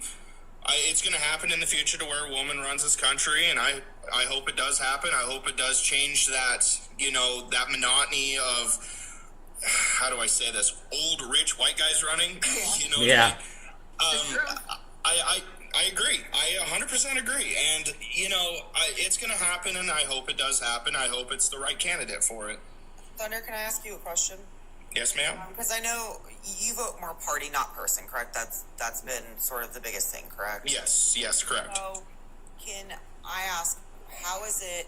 Do you feel that your party is women of their rights? How is it that you can support that? Is it due to religious beliefs? Like, I'm just trying to understand, because I'm a registered Republican, have been raised around Republicans. Just kind of curious for you how you see that in your view, because women as a whole in this country have and are losing rights. And that's a really rough topic. I don't agree with what they do. I'm not gonna lie to you. Yeah, they do, and the way Trump talks about women, belittles women, the way he has talked about Rosie O'Donnell and stuff like that it does not need to be said. It doesn't need to be said. It's horrible things to say. I agree. It's horrible. Well, no, and you know what? At least you can say that and admit that, because many other people that do support Trump, not saying that you're this diehard Trump person, but they'll sit there and they will give me every excuse as to why it's okay. So if you had an option to vote out any current sitting Republicans, whether it's Senate, House, and they hold similar views, will you do that in midterms? Even if it's for the betterment of the party and you're voting in another Republican, would you vote out incumbents if they're not actually doing their job and they're not doing what's best for the American people? Because that's what Republicans and conservatives stand on, is, we're doing what's best for America. But again, regardless of who the president is, a lot of the power, and we all have to admit it, comes from the House and from Congress. So if your constituents aren't doing their job, are you willing to vote them out in a year and a half? Absolutely, of course, yes. We pay a lot of taxes and pay these people to do their job. If they're not doing their job, just like any of us in our jobs, sorry, bye. Yeah. Hey, let me ask these two other people on the Brando. Are you a Trump supporter? Yes, sir. Okay. Where are you located? Texas. Okay, and then the little fox head at the top there. Are you a Trump supporter? I'm a UK. I'm from the UK. Okay. All right. Hang on. All right. You can kick me out if. Yeah. Just come back on Friendly Friday. All right. Okay, you're in Texas, Brando. Yes, sir. Okay. What time is it in Texas right now? 10:30. Okay. Where are you from originally? I'm from America. I was born here. You were? Okay. Cool. All right. So, what was your number one reason for voting for Donald Trump? Donald Trump has given Indian Americans more representation than in the history of the United States. We got Gash Patel, Vivek Ramaswamy, and the greatest female vice presidential wife, Usha Vance. When did Kamala Harris threw Indians over the bus? No. Listen to me. Kamala threw Indians away for her blackness. Wow. Whoa. Wow. How dare you mute me? Wow. Oh, how dare me. There we go. I did it again. I got my 10 because I'm a co-host. Why would Can we get Brando to talk to the MAGA that insists that Kamala isn't black, she's Indian? I would love to hear him have this conversation with them. I'm right. That's happened. Right. You're astonished. I'm right. Can I drop him? Yes. Oh, absolutely. Yes. He's not going to come up there and go, no, and try to drive this. Hold on, I need to say this. This isn't because you were right, sir. The problem is I'm not going to let you sit up here and hate on somebody who has openly admitted that they're biracial. You can't just throw away part of yourself like that. That's not how that shit works, okay? That's why I said what I said, Eloquent. I want to get him on a live with the MAGA that says she's not black and just watch them fight each other about which race she is. Also, Brando, you don't need to announce your departure. Nobody gives a fuck that much. Dre Maher, I see you chirping in the chat. Dre Maher, turn on your invites and come up. I would like to have a conversation with you, please. Turn on your invites. Can I just ask, isn't Nikki Haley, like her family from India? I don't know on that one. Yes. Chef's saying yeah, they are. Yeah, How ironic that you didn't bring up her name at all. You know, Also, brought up Ed, like just saying. Vivek is no longer involved with the Trump administration. Yes. Exactly. He left Doge. Yeah, because he's going to try to run for governor of Ohio, I think it is. Yeah, and Vivek tried to run for president and failed at that. So, sorry, he didn't ever had my support. When I first saw him, he never got my support. Also, wait, I realize I've been saying his name wrong this entire time. His name is Vivek, not Vivek, and that guy said Vivek too, and he should know that his name is Vivek, and I only know it's Vivek because I remember that cringe-ass fucking thing he did where he tried to rap, and he was like, my name is Vivek, rhymes with cake. I mean, I'm just saying, Nikki Haley was a U.S. ambassador and all that, but, and she did run for president. I wonder if he supported her. Where did Dre Maher? Is Dre Maher still in here? That person has been up here before under another name, and I wanted to get her back up here. I'm gonna scroll through and see if I can find him. That's what I'm doing right now.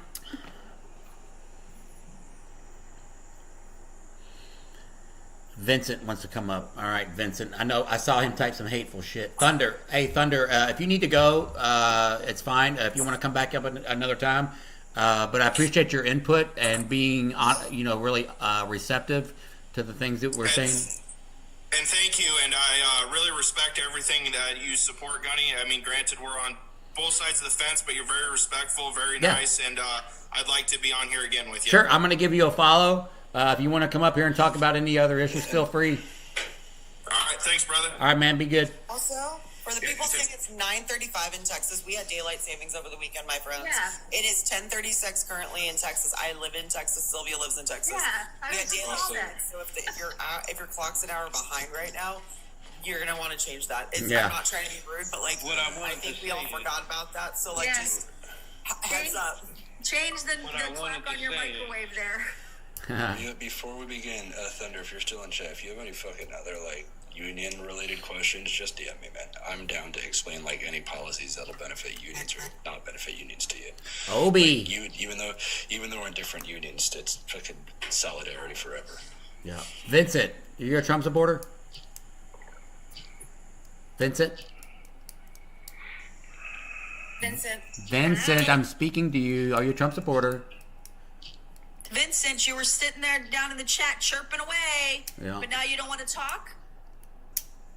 Come on, Vincent. He started to talk. There he is. You a Trump supporter? Vincent. God damn, these people are dumb. He's using guys, I think he's using a translator app. Oh, okay. All right, well, we're going to kick him. Because he's a fucking moron anyway. All right. Trump supporters. Trump supporters, we got 166 people in here. Let's have the screen share. Hey, let's try to run this up to 150 real quick and get some more Trump supporters in here. Let's get over 200 people. I'm sure that if we do that, we can get the Trump supporters out of the woodwork here to come up and have a conversation. So let's do that. Lori, are you a Trump supporter? Hey, I hit my mistake. I'm not a Trump supporter. That's okay. No Thank you. problem. Thank you for coming up. Appreciate you. Trump supporters. Pat, come on up. You said Trump won. We are aware of that. Come on up, Pat. I just sent the invite to Pat. As soon as I saw it, I sent it right before you said anything out loud. I was like, nope, gotcha. Pat's very insightful. They know that Trump won. Here, Gunny, it's been a minute. I'll give you the entire speech. Oh, he's not from the U.S. Oh, okay. So why are you coming in? The whole speech. There are 148 people in this live. Gunny is currently at 136K likes. If you can get him up to 150K within the next 15 minutes or so, that should be easy. Additionally, hey, can somebody mute Chris? I got it. I'm fucking doing this I got it. Echoing. Additionally, we are at 358 shares. So what I'd like you to do is put your thumb right on Gunny's face. A list is gonna pop up. Hit share on all those names, just all of them. I don't even care if you already did it. Do it again. And lastly, because TikTok is a capitalist app, the best way to boost this live in the algorithm is to gift the host and the panel. You can do that for as low as $1 by clicking the coin right next to Gunny's name there. And then additionally, if you're like, I don't want to give TikTok my money, that's fine. That's fair. We understand. Both the host and the panel have their Venmos and Cash Apps available in their bios and on the screen. And if you are MAGA, please request up because we'd like to talk to you. Beyond that, just hope you stick around and enjoy the live. Thank you. Chris, are you a Trump supporter? You're going to have to unmute Chris. Yes. Okay, what state did you vote out of? Georgia. Sorry, that was my fault. That's I okay. didn't mean to mute you, Chris. That's all right. Okay. Hey, tell us your number one. Tell us your number one reason for voting for Donald Trump. For crybabies like you. For crybabies like me? What does that mean specifically? Who's crying? You're an ugly son of a bitch. Oh, Jesus. Okay, Chris, can we have like an adult conversation like grown-ups do? You just got here. The crash out is already happening. Seriously? Chris, so are you actually coming up here to be productive, or are you just coming? Yeah, up here? because I remember your punk. Okay, Chris. So again, let's try to do this another way. Chris, Chris, if you're going to insult Gunny, you're going to need to make sure your signal is stable. Otherwise, we can't hear you. Yeah. And someone needs to take a look in the mirror before calling Johnny an ugly son of a bitch. You keep me. Yeah. I just kicked him. I ain't Yeah, going. your MAGA Wi-Fi kind of sucks. You might want to get some better service. Yeah. And try to come back and try to like. You know who always maybe has insult the again? worst? You know who for 2.5 years has always had the worst signal on this app, and it's crazy because it's like it happens every time they're on a live. Little White Privilege, aka Little Trump, aka Little MAGA. Yeah. I've never seen him not have bad signal, and it's fucking insane. Got a notification that Thanks, Lainey. Appreciate you. is going to start charging 25% more in electricity. That's going to affect at least 1.5 million Americans. Oh yeah, I saw that yesterday. Oh, okay, so Pat, I need to say this because you're annoying the fuck out of me in the comments now. If you want Trump so bad, we will all gladly fucking give him to Ireland. I don't care what country wants him. You want him that damn bad. Come get him yourself, and you can fucking have him for free. We will take away his citizenship. You guys can fucking have him. We never want him back. Take the vice presidency. You take all of MAGA. I will give you Trump, Vance, and $20. I'll give you Trump, Vance, and I'll give you a nice $20. Ireland 20 myself, like for real. Ireland thinks he's a cunt, though. I'm sorry, they really do. But You- Pat wants him. So You have to take Marjorie Taylor Greene and Boebert as well, though. You have to take them with you as well. They're part of the package. In return, I will request that you convince England to give us Jeremy Corbyn.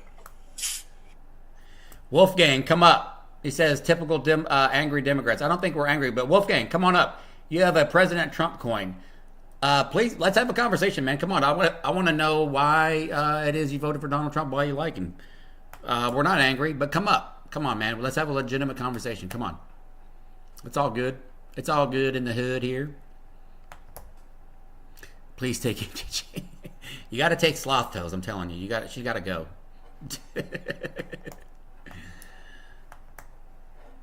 Let's see. I guess he's not going to come up.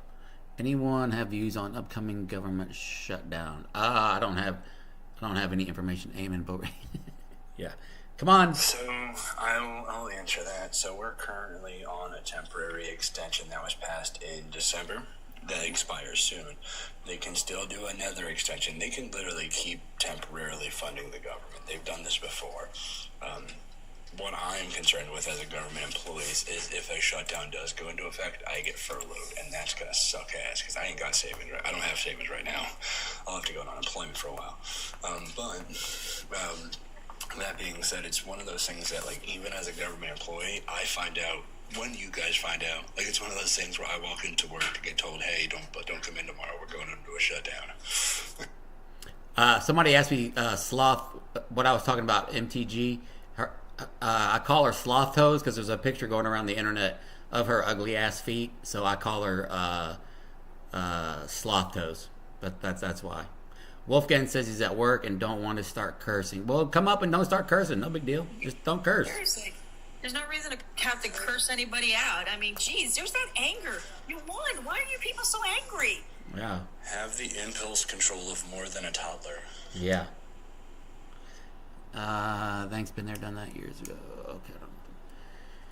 All right, Trump supporters, come on. We got 150 people in here. I know there's a couple in here. I know Wolfgang's in here. He doesn't want to come up, but if you continue to chirp in the chat while you're at work and not coming up here, Miss Gunny Speaks... Sorry, go ahead. No, say Miss Gunny is going to mute you. So... What we're talking about is they're called temporary appropriations bills.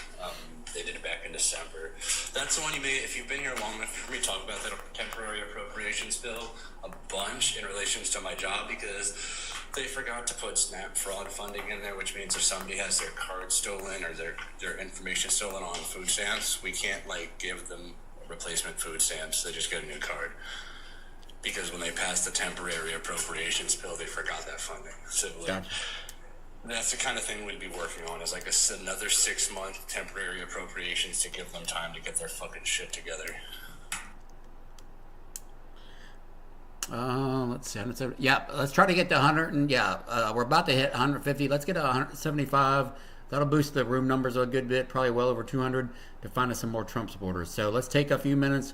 Tap, tap, tap. Share, share, share.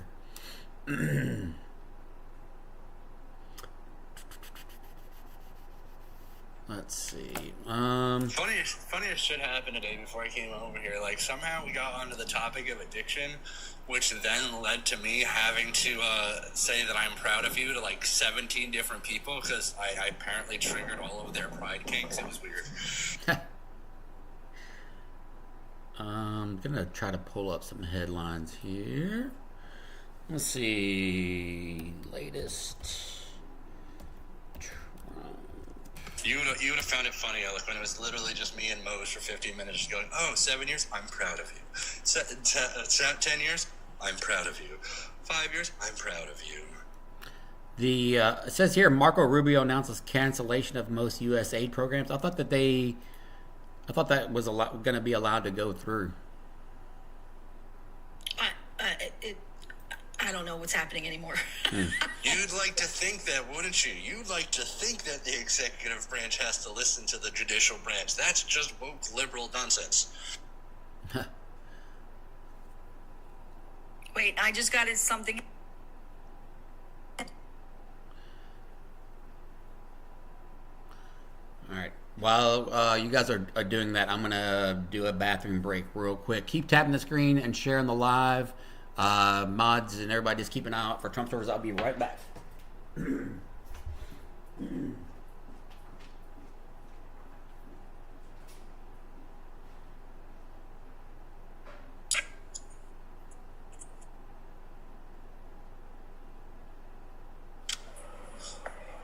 Yeah, Dow is down 500 points, and then futures are down even further because Trump, in his infinite fucking wisdom, on an interview a few nights back, decided to say that a recession was not outside of the realm of possibility, which is not something a president should ever fucking say in an interview. Like, that's how you instill a mass fucking panic.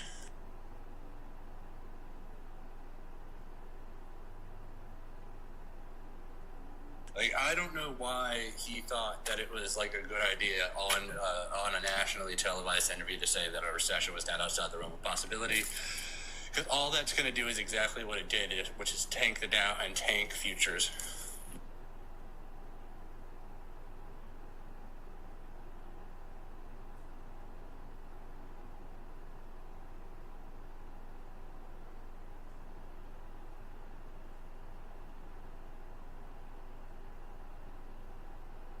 I actually agree with Pamela that a lot of it is probably insider trading type shit. He's manipulating the market with his fucking crazy tariff twist and shout that he's doing, and now with the talking about a potential recession, like, him and his buddies are making fucking bank off that shit, guaranteed. So is people like Nancy Pelosi, don't get me wrong, and fuck Nancy Pelosi. But, like, I don't disagree with you, Pamela, that it's a lot of market manipulations. Wait, how is Donald Trump canceling daylight savings times when we just went through it? It's been proposed a whole bunch of time over the last, 20 years to just cancel it. Yeah, but Congress has to, rewrite the legislation. He just can't cancel it. Well, he can try, but, Trump thinks he can fucking do anything, so, literally, Actually, it's now America savings time. It's America savings time. I know you're being facetious, but, no. Fucking no. Wait, what is this? Did you hear he wants to move the Declaration of Independence into the Oval Office? What? No, the fuck down. That needs to stay in Independence Hall. No, it's in the National Archives, isn't it? I think it is. James Gilbert's correct that part of the reason we want to actually get rid of daylight savings time because we don't live in an era where it's needed anymore, because it was only created for fucking farmers. We don't need it anymore, so it's just redundancy from back when we were an agriculture-based and an agrarian country.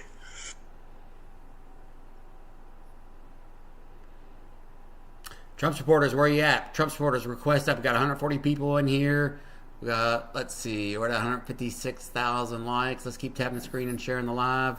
Come on, Trump supporters. I can go for, we'll do another 10 minutes unless we get a good Trump supporter in here. We'll go beyond that. But that'll be 3 hours. But I'll go over if we can get us a good Trump supporter in here. Come on up. Logistically, what they would do if they got rid of daylight savings time is they would just keep whatever time they were at the time it was signed. That's just how it would logically work. Hey, Noodle, I agree with you. I guarantee he'd probably try to sign the Declaration of Independence if he's trying to move it to the Oval Office. Oh, gotcha, Phil. Thank you, Phil. All right, let me reset this goal again. Let's hit some of these this little small goal here. That might help us boost the live out a little bit so we can find us some Trump supporters if you can. There we go. All right. Thank you, Mr. Phil. Trump supporters, where are you at? Come on, don't be shy. Let's have a conversation. John, I'd like to correct you. We can't revert back to being an agrarian society if he keeps fucking with Canada, who produces the most potash in the world, which is what we need to be an agrarian society.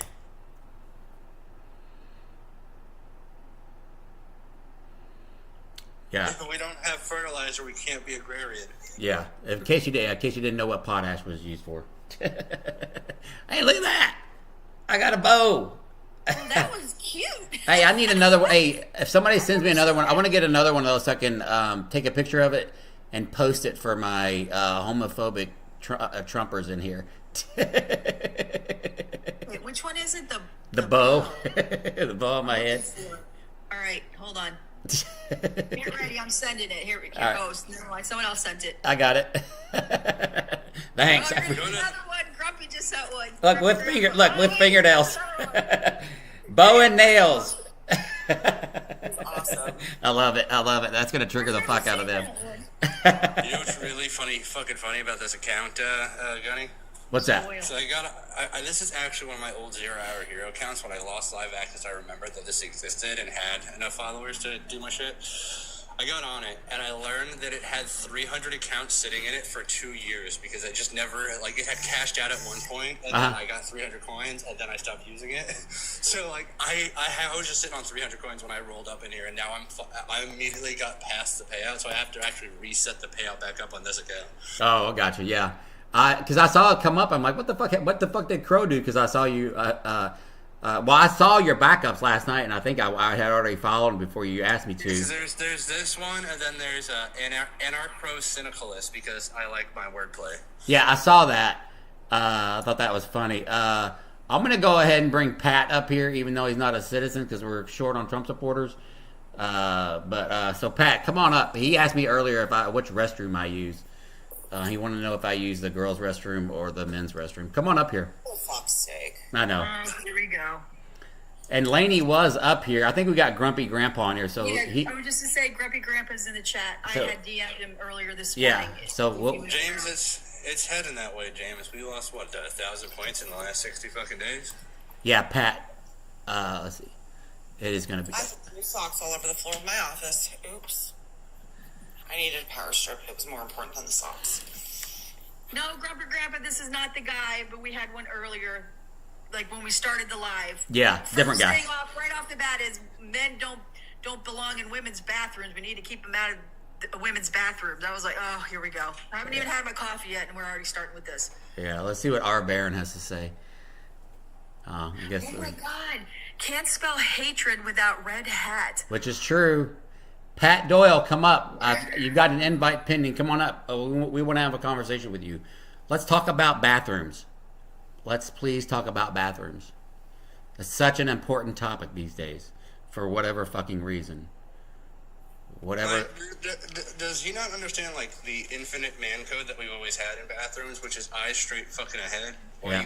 We don't fucking worry about with, like, the guy in the stall next to us. Yeah. Like, why are you worried about that? That's weird. It is Women weird. Women don't worry about what's happening in the stall next to them either, so. Yeah, like why are you so concerned? Like, if you start fucking asking me questions when I'm in the bathroom, we're gonna have a fucking issue, because, like, you don't talk to me in the bathroom. Titanium, are you a Trump supporter? No. But Okay. I had a question. Go ahead. I love your shirt. From my readings, though, I wanted to get one, but I've been readings that, like, the colors have meanings, and red meant communist supporter. Is there, like I'm trying to break it down. As far as the colors of... Go ahead, Crow. I got you, friend. So there were during the World War II era, there were two factions that rose up against the brown shirts in Germany and in the Weimar Republic. This would be the Iron Front, which is where you may see the 3 arrows logo. Those 3 arrows stood for anti-monarchian, anti-communist, and anti-fascist. So it was like they were against the monarchy, they were against communists, they were against fascists. And then the other side was Antifa. Antifa was like was in fact at the time the communist version of Iron Front. They were anti-monarchy, anti-fascist, but they were the communists of the time.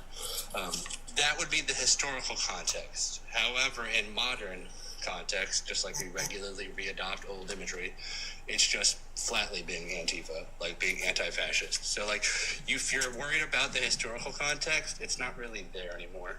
Like, it's done. Perfect. That clarifies everything I needed, and I've been watching for quite a while, and I just appreciate everything you guys do. All right, man. Hey, we do Friendly Fridays, 12 to 2, if you want to come up and, share your thoughts on what's going on, and I'll go ahead and give you a follow, and we'll do that. How about that? Sounds great. Thank you. All right, man. Have a good one.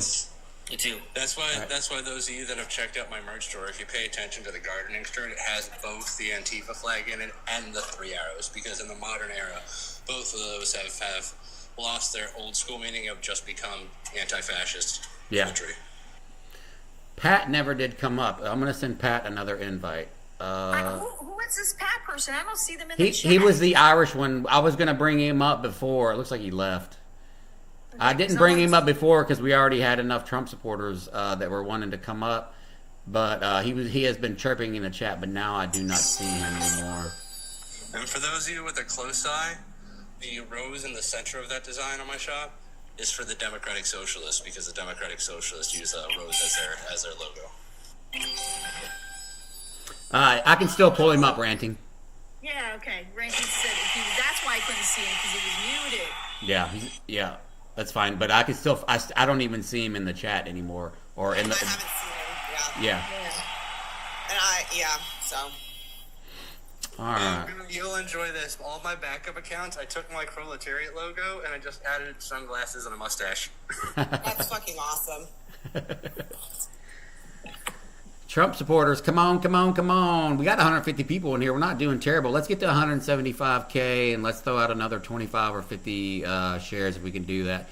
Pam said Pat took his ball and went home. Like Cartman, screw you guys. I'm going home. Spider Mike, let's go. Where are we going? No, Spider Mike's a friendly.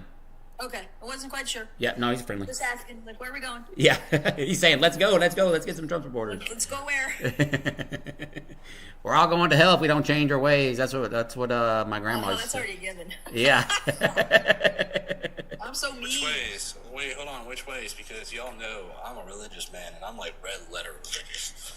Which ways? The take care of the needy, take care of the poor, shelter the unsheltered, clothe the unclothed, welcome strangers into your home. Like, cause that's what I do. But y'all don't seem to want to do that. Yeah. And last I checked, that's red letter. That's red letter Jesus right there telling you to do that. Yeah. So like, if I don't change are you saying that if I don't change my ways from following the teachings of Christ, I'll go to hell? No. That's weird. That's weird energy. Maybe just like your negative vices is what I'm saying. I don't know. But yeah, I don't know. That's something. I don't know. I grew up with my grandparents used to always say that. I'd be like, where are we going? To hell if you don't change your ways. I'm like, what? I'm 7. No, but I've had MAGA tell me that, and I'm like, wait, I must have gotten a different Bible than y'all, because I was prepping for seminary at one point. Were you really? At 16, yeah. When I was a teenager, I wanted to be a priest because my godfather was a Lutheran minister, also Mr. Universe runner-up. So like he was a big swole dude like you, but Uncle Gary was very big into it. He very much taught me like the principles of like ours is a religion of love, and anybody that says different is wrong. Huh. And he's the one that very much taught me like. I read 16 versions of the Bible. I've read the Greek and Hebrew text. I've read the Apocrypha. That's why whenever they get all hateful and cite my faith as the reason for their hate, I'm like, you very clearly got a different fucking book than I did. Airborne, I'm laughing. Yeah. And lots of sinning by 7. I was raised Catholic, so there's that. I spent a lot of time at. You can also always spot a Lutheran. All you have to say is one phrase. You ever want to spot a Lutheran? Just say, "May the peace of the Lord be with you." Yeah, I spent a lot of time in the confessional as a young kid. The damn confessional. All right, I'm not. It doesn't look like we're gonna be. Dude, like we literally have no one now. I'm so sad. I know. We're having so much fun. I know. Well, it's 11 o'clock. It's been 3 hours. We could take a break, and I've got some. What's the temperature outside? It's almost 60, almost 70 degrees. I was gonna ride today. Heat wave. Yeah, no shit.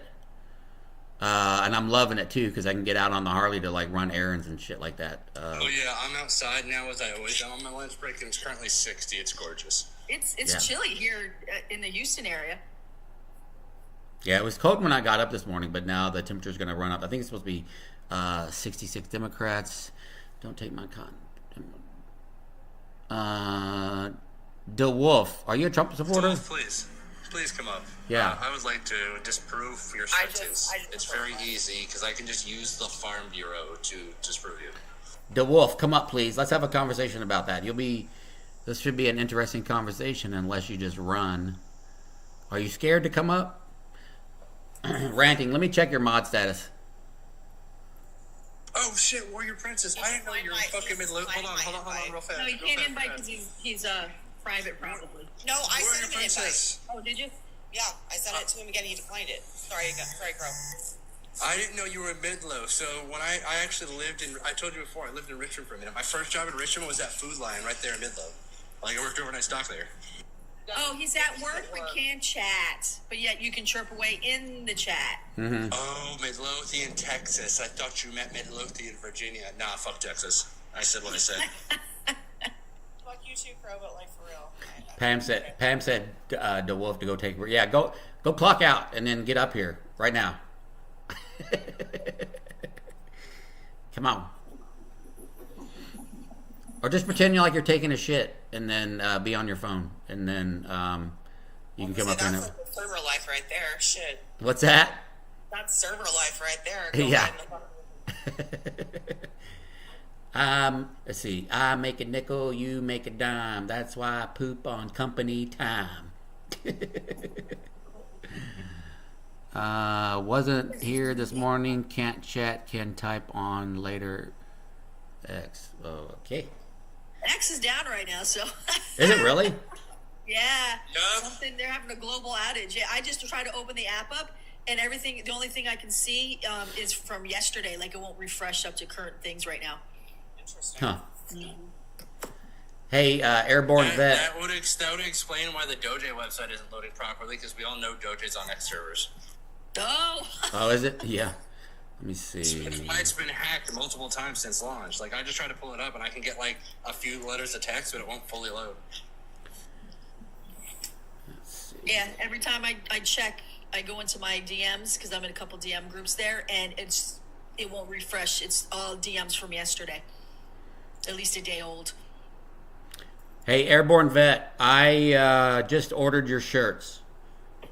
I'm paying for them right now as we speak. Just so you know.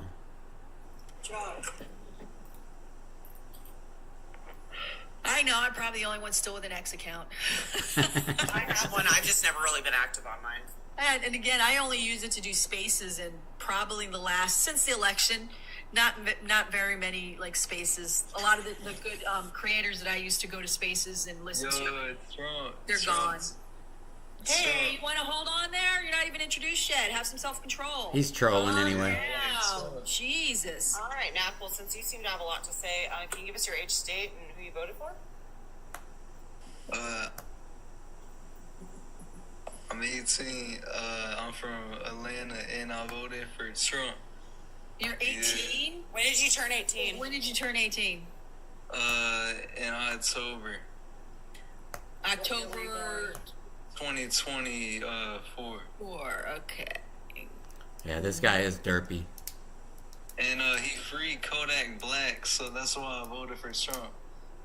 Oh Lord. I don't even know who that is. This guy's a moron. Yeah. I'm not even wasting my time. No, bye. Yeah, that's not even worth our time. If you're on your school lunch break, go back to class. Bongo King, he's in the queue. Bongo King, are you a Trump supporter? Because we're just taking opposition. We'll probably just take one more. Bongo King, or unless you're just accidentally was requested up. Gunny, I saw you having a good time on Jones's yesterday. Yeah, we had a great live yesterday. It was fun. That was a good live yesterday. Yeah. Yeah, I really like Jones a lot. He's good people. We are.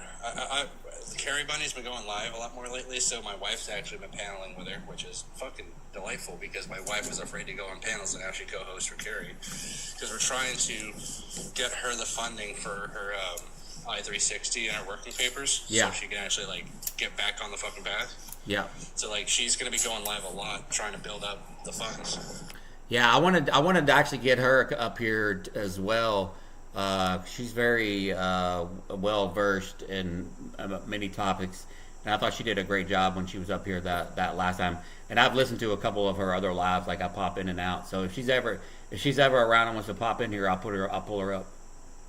Yeah, like it's like Verandia on TikTok is my wife, and she's become like Harry's main co-host, and it's really interesting because like Eloquent, I've been trying to get Christine on a fucking panel for months. I know. And now she's doing it, and I'm like, yeah. Baby steps. She's at least able to be there during times when some of us, yeah, ones, like during the day when she's live, I normally can't panel with her. So I'm really glad Christine's doing that with her because that way Carrie's not alone, and it's easier to be sitting on a live, whether you have people or not, if you have somebody to talk to.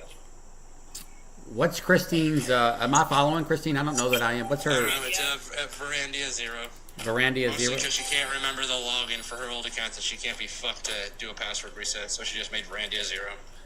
Verandia, like VERANDIA 0. Yeah. Okay. You fucking nailed it in one. Normally I have to spell it out for people. I'm a pretty good speller. Bongo, can you hear me? Are you a Trump supporter? Yeah, no, I'm not a Trump supporter. Why would I be a Trump supporter?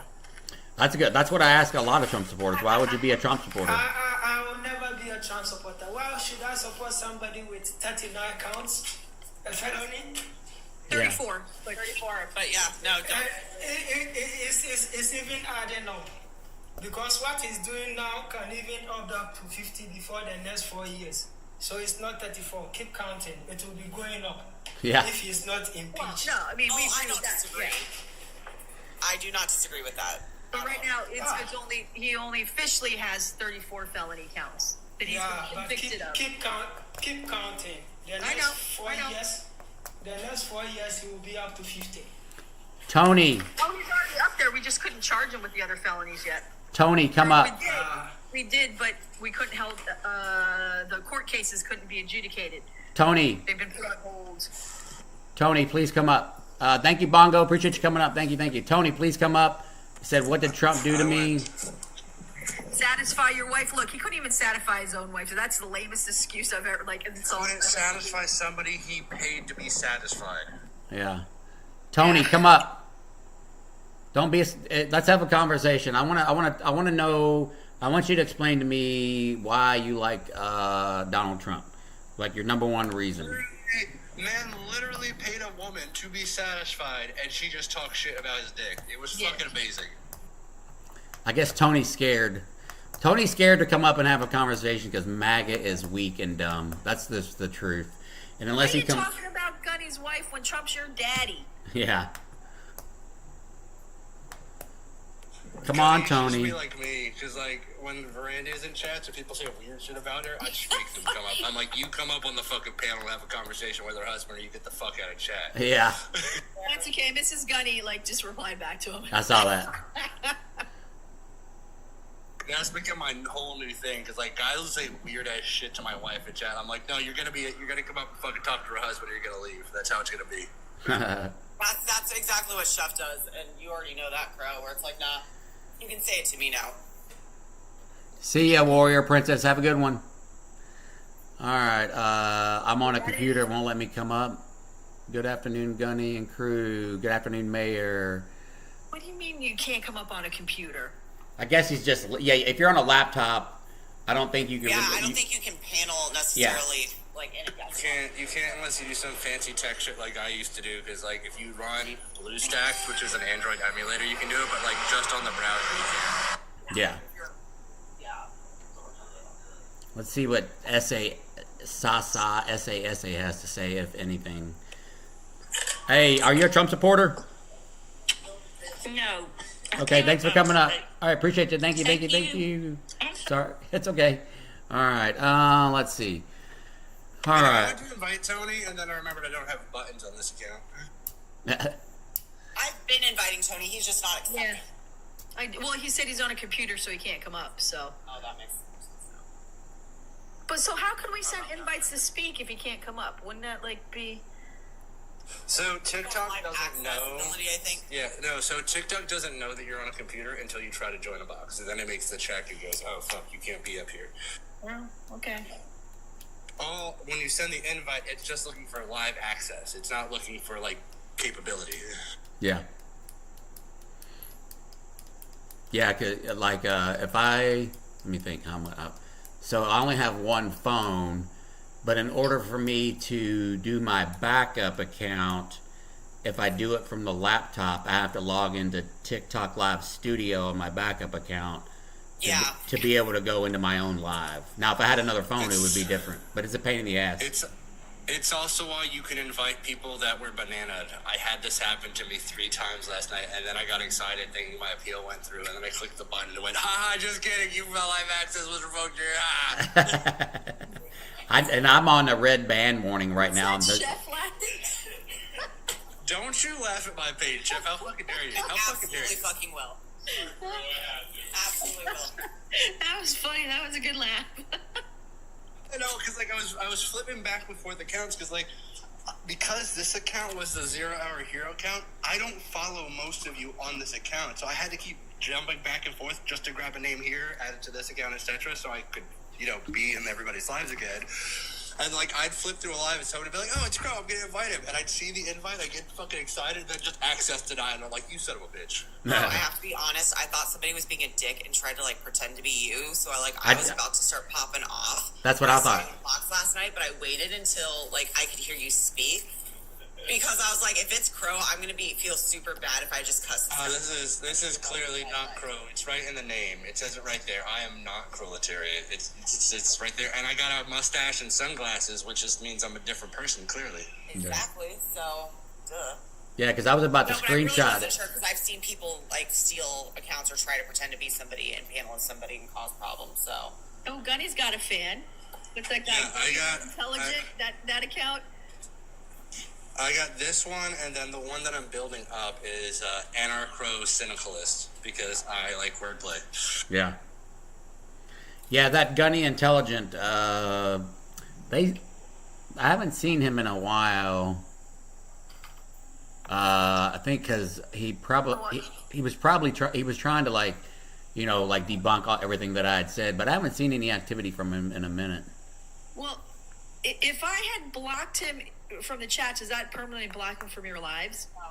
I have him blocked as an account, so he shouldn't be able to come up anymore. Mod blocks only last until the live ends. That's why, like, sometimes when you ever notice that sometimes when I'm in a live, like, I'll ask Gunny or Mo to specifically block somebody because if the creator blocks them, it's permanent. If we block them, it's just until the end of live. Right. It's just kind of like what happened to me the other day. I was actually in Kofifi's live yesterday. I had somebody threatening me in the comments. I had to stop Kofifi in the middle of chat to block them permanently so they wouldn't come back in any future live either. So, but yeah, Pro, about that, I have screenshots I need to send you just if you want to actually go have fun with some people. Well, that's the account that sent me, he sent me such a nice DM to tell me how much he liked me. And when my reply back I flipped him off, the bird emoji, and I got flagged. Yeah. I spent yesterday with multiple friendlies getting fucking hate messages about me because I had the audacity to kick a friendly that was crashing out about a dick joke. I got a DM from him too, and I wasn't even alive. Did Greg yell at you too because I'm a mean person? And I wasn't even fighting at that point for Carrie. Yeah. And this was my point. This was the point I was making because the only message I got was I scrolled out specifically not to hear you, and I'm like, okay, cool, fine. Like I'm just gonna tell everybody the kind of person you were because what happened is we had an op, and the op was in fact a piece of shit. But rather than letting the conversation move on, he made a dick joke about dude, and dude just started having a fucking meltdown about it, like full fucking chested, like he was very upset about having his dick insulted. Yeah. And so I'm like, yo, fuck it, I'm removing you. You can fucking take a lap and calm down. And he went in a full crash about how I'm a fucking terrible person because I kicked him and not the op. And he wasn't willing to process. Well, no, he got mad because you wouldn't bring him back up, but you brought the op back up. Yes. You put them both on timeout. He wasn't also understanding a very fundamental fact that we all know. Ops are in short supply. Look at the last fucking 30 minutes of this live. I'm going to give ops more room as long as they don't say bigoted shit, then I'm going to give a friendly because I need the op for content more than I need the friendly when I can just like if I were to say this was friendly hours, Gunny's request would fill up immediately. It would? Yeah. You know how friendlies are. There's always friendlies that just want to be in the box. That's fine. And that was the point I was trying to make to him yesterday that he wasn't processing, is that ops are in short supply. We need ops for content. Right. So short of them saying bigoted, hateful shit, I give them more of a leash than I give a friendly because I can replace a friendly for by and large, like on the panel. Can you can somebody mute Tony? Mute Tony because I see he's wanting to have a conversation, but we're not going to do it from the chat. So if he has that much time to type in the chat, then he can come up. I muted him and I sent him another request. Yeah. Oh, you got him? Okay. And it wasn't me being it wasn't even me trying to be disrespectful, Sylvia. It's just the truth, and you know. Oh, no, I know. I totally agree with you. And I saw him going off in the comments, and I mean, and why he DM'd me? It's like I couldn't do anything. I wasn't a mod. I'm like, oh, he DM'd you. I'm not a mod. He DM'd Carrie. He DM'd my wife. It was crazy. Huh. Yeah, he was not happy. Not happy at all. Let's see, what time is it? All right, I got 11:17. I don't think we're gonna have too much luck trying to find any more opposition. I'm thinking maybe 4 o'clock. We want to circle back and do this again if you guys are interested. I've got some stuff I got to do today. Real fast, apparently Auntie Biscuit has an urgent message for you. Yeah, I was just gonna say. Okay. Wait, don't. Yeah, and yeah. Let's see what Auntie Biscuit has to say. Oh. Go ahead. Hi there.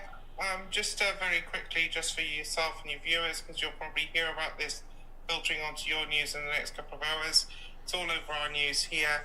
A US-owned fuel logo, which is a jet fuel logo for A1 grade, which is used for fighter jets and military uses, has just exploded off the coastline of Hull, which is Yorkshire, the United Kingdom. It was anchored off the coastline of Hull at Hotel Uniform Lima Lima, and it's basically it got rammed by a Portuguese flag cargo vessel, but at the moment we suspect that Portuguese flagged vessel was contracted out potentially to a enemy actor. The authorities here are currently unable to rule out foul play. All right. Oh, wow. We'll see the notification about that now. You do or don't? She did. She sees it now. Yeah, about an oil tanker and a cargo ship collided off the coast of England. Yeah. Damn. Close to the UK, yeah. So to be clear, the oil tanker was was anchored at the time, so it was stable. Conditions are fair to good. With a minimum of a 10-mile visibility, so there is zero excuse other than deliberate action for this to have taken place at the moment. Wow. We will get news coming out. I don't want to mix it up with conspiracy theories of potential Russian shadow fleets and all of that crap. But again, the fact that a statement has been put out that we are not ruling out foul play makes me think that this could be a don't touch our boats moment. Gotcha. I do also want to point out that the managing firm was named Crowley, and since half the people on this app can't read my fucking name and read it as Crowley, I didn't do it. Yeah, I'm looking at Crowley Maritime. So I'm just letting you be aware you could get conspiracy theories coming in, but again, because we are yet to rule out any foul play, there is going to be a plethora, but it is a US vessel that has exploded. It had a UK crew on board, but it is a US vessel. Any news on casualties? I don't see anything in this article. 36 people are accounted for with numerous injuries. Fortunately, Quick Evac seems to have made sure that there have been at the moment 0 unalivement, but several are quite badly burned apparently and are currently being treated at local hospitals. Okay. Got it. Yeah, because I'm looking at. Didn't say anything about that. That's what people were asking. Okay. All right. I guess we'll be hearing some stuff on our TV here pretty soon. All right. All right. Well, I appreciate. No worries. Thanks for letting me up. I just thought I'd make sure that you knew about it because we all know what the aluminium foil tin hat brigade are like. Yeah, so. Tell me about it. I'm going to give you a follow too, Auntie. Hey, no worries. All right, thank you. Obi-Wan said it's on BBC right now if anybody has that to be able to watch. Okay. Yeah, it just says U.S. flag tanker cargo ship in North Sea collision off coast of England, setting both vessels on fire. U.S. tanker carrying jet fuel was struck by a cargo ship in the North Sea off the coast of eastern England Monday, triggering multiple explosions, seeing both vessels on fire. Officials say English port boss said he had been told there was a massive fireball. Let's see. Transport Secretary, 37 crew members were aboard the two ships. One hospitalized. 36 mariners safe and accounted for. Too far out to sea. It's 10 miles out, so it's hard to see. Let's see. Crowley Maritime, which operates the U.S. flag chemical and oil products carrier MV Stina Immaculate, said the tanker was anchored in the North Sea on Monday morning when it was struck by a Portugal flagged container ship. So Did long. Gunny just cut out for anybody else? Yeah, I thought. Am I cut out? No. Come back now. Oh, okay, I thought I was about to get a call. My mic just died. That's why, and it was still plugged in. So there we go. That's why. I want to get like a professional microphone that I can use for my freaking like one that looks like a studio mic that I can use for my. So Mo and I both have lavalier mics, which are like the little tiny wireless ones. Yeah. But both of ours have a pass-through, so you can keep the phone plugged in while the Bluetooth connector is plugged in. But see, I can do that on this part, but this part will still die. Can you put a link to that type of microphone in the Discord, Crow? Yeah. Just if you, I think it's this account. I think this is the account that has all my old videos on it. If not, it's the other one. No, it's the other one. But like when I used to do a lot of content on my main account, my old main account, that's what I used because like it was great for when I was walking around because I did a lot of my videos while walking because it was a lot of here's how you can contribute to your communities, talking about policy while I was on walks, that kind of shit. And I used a lavalier mic for that because it made the wind not wind. Yeah. Yeah. All right. Well, I think we're gonna call it. It is 11:23, so 4 p.m. Central Standard Time. We'll do this again if you guys want to.